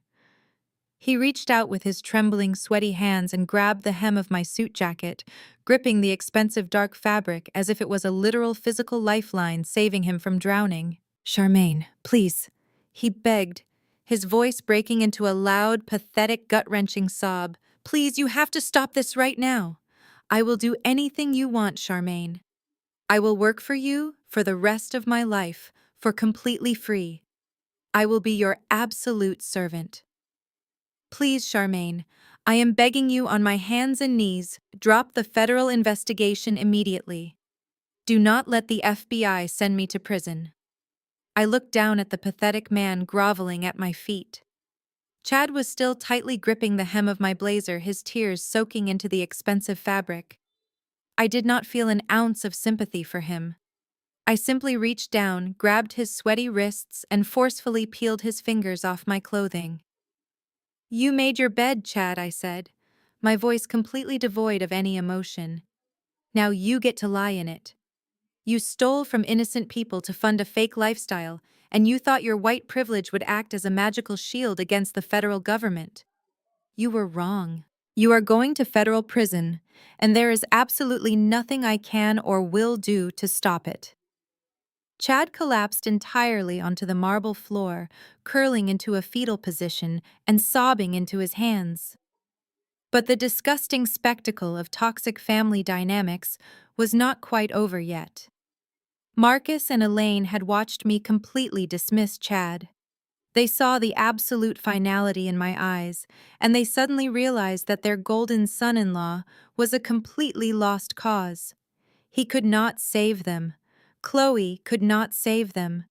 The only person in the entire world who held the key to their financial salvation was the daughter they had spent 35 years aggressively pushing away. The sudden shift in my parents' demeanor was both predictable and incredibly nauseating. The furious rage that Marcus had displayed just moments ago vanished completely. The hateful venom my mother had spewed evaporated into thin air. They were replaced by a desperate, calculated performance of parental love and deep remorse. Marcus, the proud, wealthy patriarch, whose entire identity was built on never showing weakness to anyone, slowly lowered himself down onto the cold marble floor. His knees hit the ground with a soft thud. Elaine immediately followed him, dropping to her knees right beside her husband. They knelt there in their expensive designer clothes, looking up at me with wide, tear-filled eyes. The crocodile tears began to flow freely, streaming down my mother's perfectly contoured cheeks and ruining her expensive makeup. Charmaine. Please, Marcus begged, his voice trembling with a fake sorrow that made my skin crawl. Please look at us. We are your parents. We gave you life. We raised you in our home. We made a terrible, terrible mistake trusting that boy, but you cannot do this to us. You cannot take our family home away. Elaine reached out her hands, trembling, trying to grab my hand, but I took a deliberate step back, completely out of her physical reach. She let out a tragic, dramatic sob. "We are family, Charmaine," she cried out, her voice echoing with weaponized guilt. "Family blood is the most important thing in this entire world. We share the exact same blood. You are our flesh and blood, and you have to forgive us. We were blinded by Chad's lies, but we see the truth now. We see how incredibly smart and successful you are. Please give us a second chance to be the loving parents you always deserved. We can start over, Charmaine. We can be a real family again." I stood perfectly still, looking down at the three people kneeling in a pathetic circle around my feet. My brother-in-law, my father, and my mother. Just 1 short hour ago, these exact same people had invited me to this lavish country club dinner specifically to publicly humiliate me. They had laughed in my face, mocked my independent lifestyle, and proudly declared that I was a complete failure compared to my unemployed sister. They had tried to systematically strip away my $2 million trust fund just to reward a criminal. They felt absolutely no remorse when they thought they were ruining my financial future. Their tears only started falling when they realized they had completely ruined their own. They were trying to use the concept of family as a weapon of toxic forgiveness. They honestly believed that the simple biological fact of shared DNA somehow gave them a permanent free pass to abuse, manipulate, and steal from me without ever facing any real consequences. They expected me to simply erase decades of emotional neglect and financial betrayal just because they were finally crying in public. I let their pathetic pleas hang in the dead, silent air, allowing the wealthy guests to witness the complete lack of dignity my parents possessed. I did not feel angry anymore. I felt completely liberated. The heavy chains of familial obligation that had choked me for my entire life finally snapped and fell away. I looked directly into my father's desperate eyes and then shifted my cold gaze to my weeping mother. "There is no second chance," I stated, my voice ringing out with crystal clear finality. "You do not get to invoke family blood only when your bank accounts run dry. This family died the moment you proudly tried to steal my fund to give to them." I did not wait for my parents to formulate another pathetic excuse. I did not want to hear another desperate, empty promise or another weaponized guilt trip. I had completely exhausted my lifetime supply of patience for these people. I took a deep breath, letting the cool air of the country club ballroom fill my lungs, and I prepared to deliver the final absolute sentence to the people who had tried to bury me. I looked down at Chad first. He was still curled up on the marble floor, a completely broken shell of the arrogant white tech bro who had tried to mock me just an hour ago. "Chad," I said, my voice cutting through the heavy silence like a physical blade. "The Federal Bureau of Investigation and the Securities and Exchange Commission will be at your front door, bright and early on Monday morning. I highly suggest you use your remaining 48 hours of freedom to find a very good federal defense attorney and to pack a small bag. You will not be needing your expensive custom suits or your luxury watches where you are going. Federal prison has a very strict dress code, and they do not care about your fake tech startup." Chad let out another muffled, gut-wrenching sob, burying his face deeper into his hands. But I completely ignored him and shifted my cold gaze back to my parents and my sister. Marcus was staring blankly at the floor, as if his mind had completely snapped, and Elaine was still weeping quietly with her hands covering her ruined face. Chloe just looked completely empty, as if her brain had entirely shut down, unable to process her new reality as the soon-to-be broke wife of a federal inmate. Mom, Dad, and Chloe. I continued my tone entirely clinical and completely devoid of any lingering familial attachment. As the legal owner of Phoenix Holdings and the primary holder of your defaulted private mortgage, I am issuing you a formal 30-day notice of eviction effective immediately. The massive brick colonial house in the wealthy suburbs, the beautiful mansion you prized above your own daughters, happiness is now my personal property. You have exactly 30 days to pack up your clothes, your fake social standing, and whatever remains of your shattered dignity and get out of my house. Marcus finally looked up, his eyes wide with absolute horror. 30 days, he whispered, his voice cracking. Charmaine, please, you cannot expect us to pack up 30 years of our lives in a single month. Where are we supposed to go? We have no money left. That sounds like a very personal problem, Marcus, I replied coldly. Maybe Chloe can finally get a minimum wage administrative job to help support you all. Or maybe you can reach out to all your wealthy high society friends here in the ballroom tonight and ask to sleep on their expensive couches. Although judging by the look of profound disgust on their faces right now, I highly doubt any of them will be returning your phone calls tomorrow. I leaned in slightly, making sure my final words would be permanently burned into their memories. 30 days, I repeated firmly. Do not try to stall and do not try to vandalize my property on your way out. If you are not completely off the premises by midnight on the 30th day, I will not hesitate to call the county sheriff to have you physically removed and thrown onto the street like common trespassers. The sheer absolute brutality of my final orders hung heavily in the air. There was no room for negotiation, and there was no hidden loophole they could exploit. I had built a flawless legal and financial trap, and the steel jaws had just snapped permanently shut. Elaine let out a piercing wail, reaching out for me one last desperate time. Charmaine, my baby, please do not leave us like this, she sobbed, her voice echoing tragically across the large room. We are your family. But she was not my mother anymore, and I was certainly not her baby. I was the architect of their ultimate ruin. I slowly stood up perfectly straight, adjusting the lapels of my simple black suit. I picked up my designer clutch from the table and nodded briefly to Mr. Sterling, my private attorney, who had been standing silently by my side watching the entire execution. We are done here, Mr. Sterling, I said calmly. Please ensure the country club management sends the entire bill for this anniversary dinner directly to Marcus. I believe he still has a few $100s left in his checking account. Without waiting for a response, I simply turned my back on the pathetic, sobbing mess that used to be my family. I did not look back. I did not hesitate. I began to walk purposefully toward the heavy mahogany doors of the ballroom. The crowd of wealthy guests silently parted to let me through, looking at me with a potent mixture of absolute terror and deep, undeniable respect. Behind me, the desperate wails of my parents and my sister grew louder and more frantic. Charmaine, come back! Please, Charmaine! But their voices sounded incredibly small and insignificant now. The sound of my own heels clicking sharply against the polished marble floor was the only thing I cared to hear.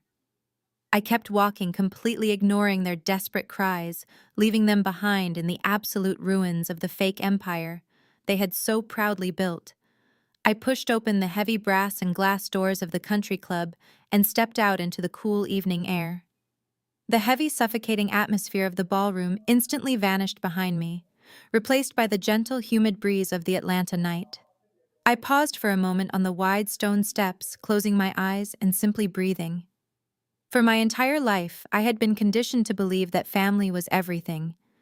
I had been taught that walking away from your own flesh and blood was the ultimate unforgivable sin. Society tells us that no matter how toxic, how abusive, or how deeply flawed our parents and siblings might be, we must constantly forgive them and sacrifice our own well-being to keep the peace. I had carried that heavy, crushing burden on my shoulders for 35 years. It was a dark, heavy weight that had dictated my choices, painted my childhood bedroom a color I hated, and made me feel like an outsider in my own home. But as I stood there under the soft glow of the outdoor entrance lights, I realized something incredibly profound.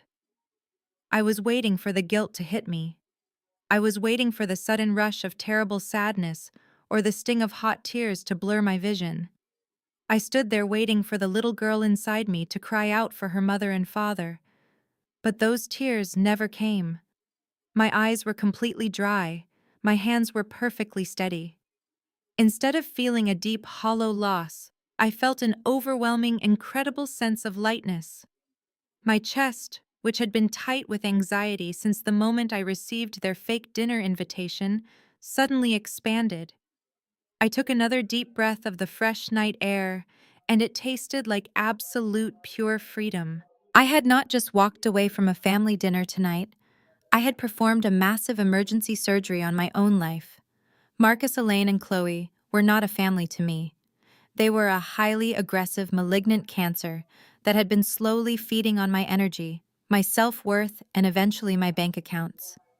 They had disguised their toxicity as parental love and sibling rivalry, but it was nothing more than a parasitic relationship.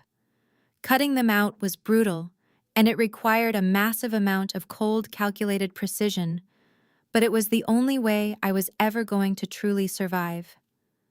The diseased tissue had been permanently removed, and for the first time in my entire existence, the healing process could finally begin. I opened my eyes and looked down the long, sweeping driveway of the country club. The valet attendants were rushing back and forth fetching expensive luxury vehicles for the wealthy guests, who were no doubt fleeing the chaotic scene I had just left behind in the ballroom. I did not have to wait in the crowded valet line.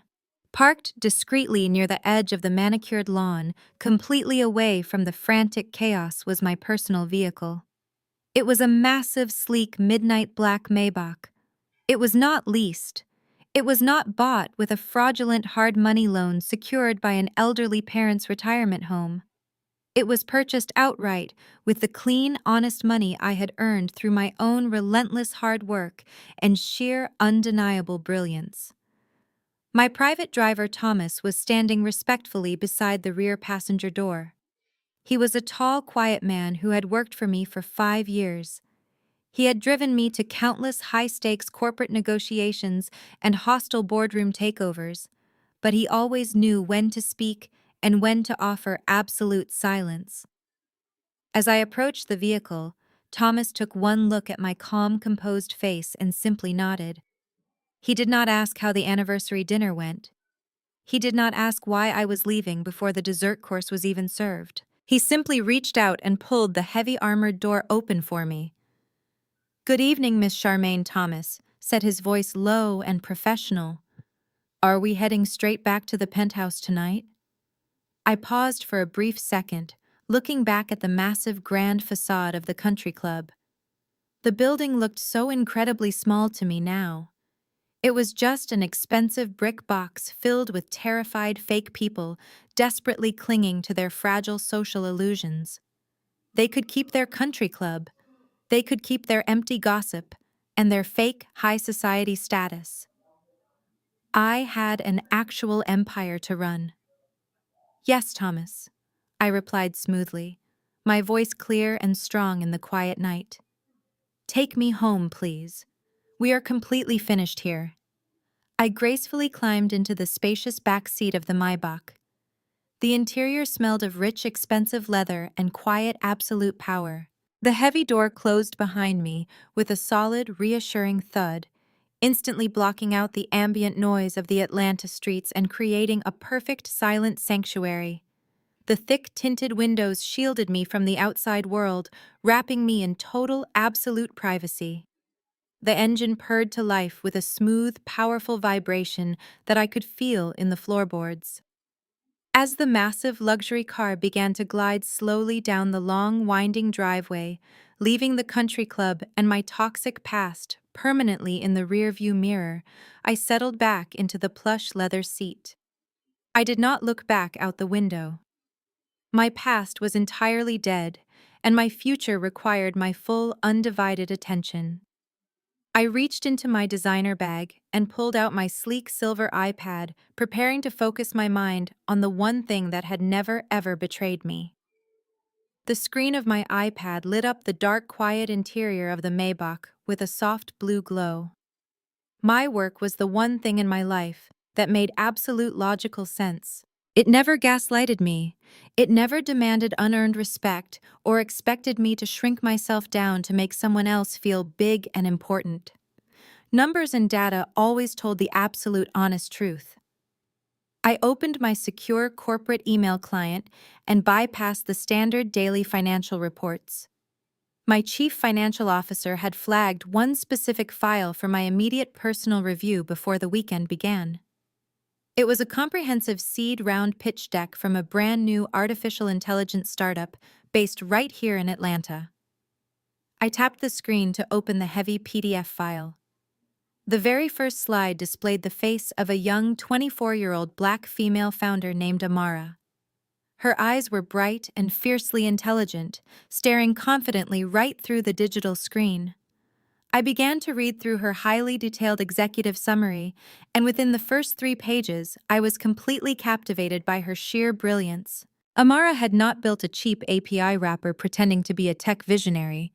She had coded a proprietary machine learning algorithm completely from scratch, designed to optimize supply chain logistics for emergency medical supplies in rural areas.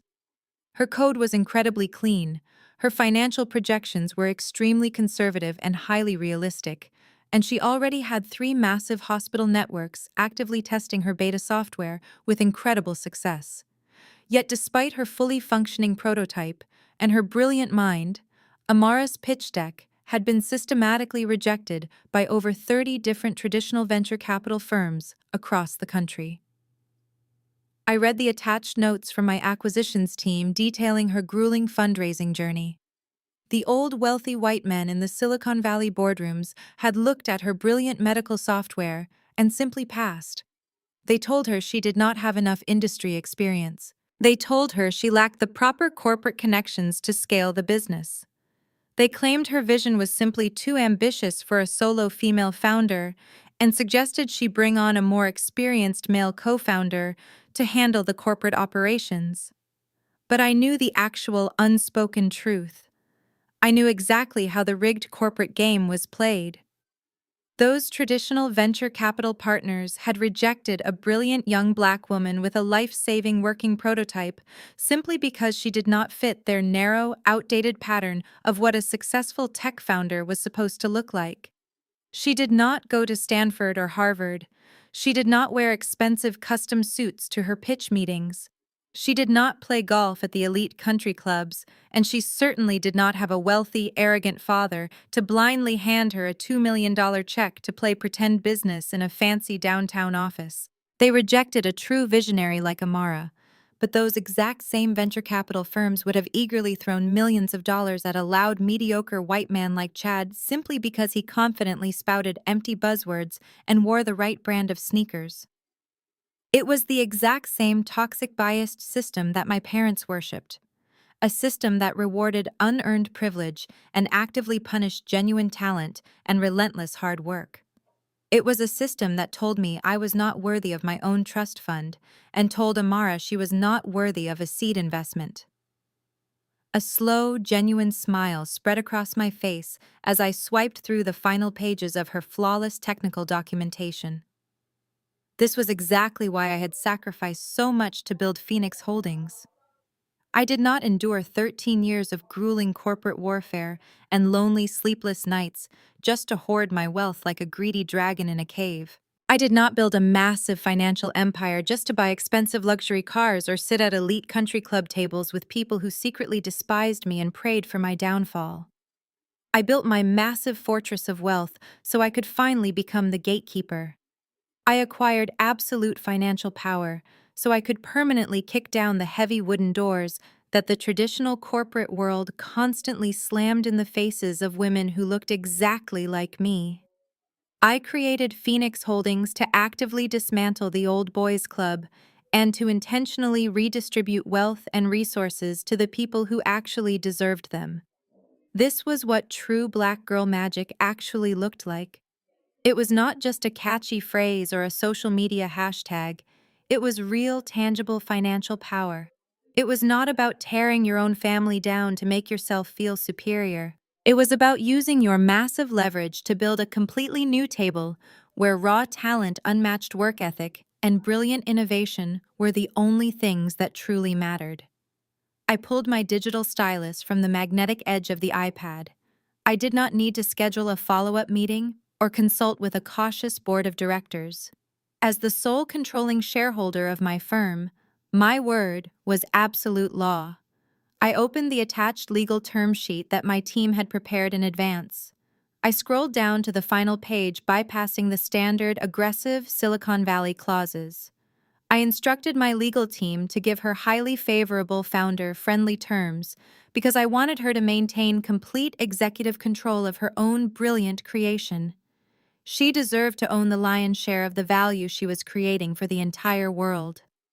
I pressed the tip of the stylus against the glowing glass screen and signed my name with a swift, decisive flourish. With that single digital signature, I officially approved a massive $5 million seed investment into Amaris Medical Logistics Company. I authorized the immediate transfer of the working capital she desperately needed to scale her server architecture and hire a dedicated engineering team. I was going to personally ensure that her life-saving software reached every single rural hospital in the entire country, and I was going to mentor her every single step of the way. I hit the send button and watched the confirmation email fly off into the digital ether. On Monday morning, a brilliant 24-year-old black woman was going to wake up and find $5 million of clean, honest capital sitting in her corporate bank account. She was going to realize that her relentless hard work had finally paid off, and that someone out there truly saw her incredible value. That beautiful, empowering thought brought a profound, overwhelming sense of joy to my heart that my toxic family could never even begin to comprehend. I locked the screen of my iPad and placed it gently back into my designer bag. The heavy feeling of the chaotic anniversary dinner was completely gone, washed away entirely by the incredible satisfaction of building something truly meaningful. I leaned my head back against the soft, plush leather headrest and finally allowed myself to look out the thick, tinted window of the Maybach. We were cruising smoothly down the massive interstate, leaving the dark, wealthy suburbs far behind us. The massive car sped effortlessly toward the vibrant, glowing heart of the city. The glittering Atlanta skyline rose up before me, a towering, magnificent monument of glass and steel shining brightly against the dark night sky. It was a city of endless possibilities, a city where I had built my own incredible destiny entirely from the ground up. I watched the bright city lights blur past the window, feeling completely at peace and absolutely ready for whatever tomorrow would bring. The car sped off into the night, carrying me toward a future that was entirely my own. As I watched those glittering city lights pass by my tinted window, I could not help but think about the scared little girl growing up in Connecticut. The little girl who desperately tried to win the affection of a mother who only cared about shallow public appearances, and a father who only valued blind obedience. I spent decades of my life believing that if I just worked a little harder or achieved a little more, they would finally see me. I thought they would finally look at me the exact same way they looked at Chloe. But the brutal truth I finally accepted tonight is that toxic people do not ever change just because you become successful. They only change their manipulative strategy to find new ways to exploit your success. In the days and weeks that followed that explosive anniversary dinner, the dominoes fell exactly as I had meticulously planned. The legal and financial traps I had set closed with absolute devastating precision. On Monday morning, federal agents and dark windbreakers raided Chad's massive glass office building downtown. They carried out dozens of boxes filled with hard drives and forged financial records, while his confused employees watched in sheer terror. Chad was arrested in his driveway and denied bail because the judge considered him an extreme flight risk. His fake tech empire crumbled into dust before the weekend was even over. Chloe, of course, filed for a frantic emergency divorce the very next day, desperately trying to distance herself from his massive federal financial crimes. But it was far too late to save her precious image. Her luxury cars were aggressively repossessed right out of the country club parking lot. Her designer bags and expensive jewelry were seized by the federal government to help pay off the massive mountains of debt they had accumulated. She went from being a wealthy, influential socialite to a broke, disgraced woman living in a tiny rented apartment on the wrong side of town. My parents, Marcus and Elaine, faced an even more humiliating reality. They had to pack up 30 years of their fake high society lives in absolute crushing silence. The news of their massive financial blunder and their horrific treatment of me spread through the Atlanta elite like a wild, raging fire. Their precious country club memberships were permanently revoked. Their wealthy friends, the people they had sacrificed their own daughter to impress, completely abandoned them overnight. Nobody wanted to be associated with the foolish couple who lost their entire generational wealth funding a criminal scam. On the exact 30th day, they handed the keys of their massive colonial mansion over to my corporate attorneys. They drove away in a rented moving truck with absolutely nothing left of their arrogant pride or their massive bank accounts. People often ask me if revenge actually brings you true, lasting peace. They love to say that holding on to anger is like drinking poison and expecting the other person to die. But what I did to my family was not born out of petty anger or vindictive spite. It was an act of profound, radical self-preservation. I did not drink the poison. I recognized that my parents and my sister were the poison, and I simply poured them out of my life forever. I reclaimed my space and my energy.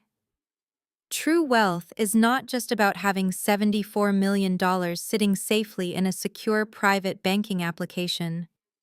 True wealth is the absolute quiet peace of waking up in the morning and knowing that you do not owe anyone a single explanation for your existence. It is the power to fund brilliant young women like Amara and actively watch them change the entire world. It is the freedom to sleep soundly at night, knowing your empire was built on a foundation of solid truth and relentless hard work instead of fragile lies and stolen money. If you are listening to my voice right now and you are currently suffocating under the heavy, crushing weight of a toxic family dynamic, I really need you to hear this very clearly. You are not crazy and you are not ungrateful for wanting to protect your own mental peace. Society will constantly try to make you feel intensely guilty for walking away from the people who happen to share your DNA. They will loudly tell you that family is absolutely everything and that blood is always thicker than water. But blood can also be highly toxic, and it can slowly drain the absolute life right out of you if you let it. You do not have to accept the terrible subordinate role they assigned to you when you were just a helpless child. You do not have to set yourself on fire just to keep your abusers warm. You have the absolute power to stand up, walk right out the door, and build a massive, beautiful empire entirely on your own terms. It will be difficult and it will hurt, but the freedom on the other side is worth every single tear. Never let anyone use the word family to chain you to abuse. Your forgiveness should have limits, and your bank account should match your self-respect. Have you ever had to set ironclad boundaries with your own flesh and blood? Let me know in the comments below. Do not forget to like and subscribe for more stories of sweet, undeniable karma. Until next time. The greatest lesson learned from this story is that shared DNA does not equal a lifelong obligation to endure abuse. True wealth is never just about the money sitting in your bank account. It is about the ultimate freedom to walk away from toxic environments that constantly try to diminish your actual worth. You do not have to set yourself on fire just to keep your abusers warm. Setting ironclad boundaries is not a selfish act, but an absolute necessity for your mental survival. Please share your own personal boundary setting stories in the comments below and subscribe for more.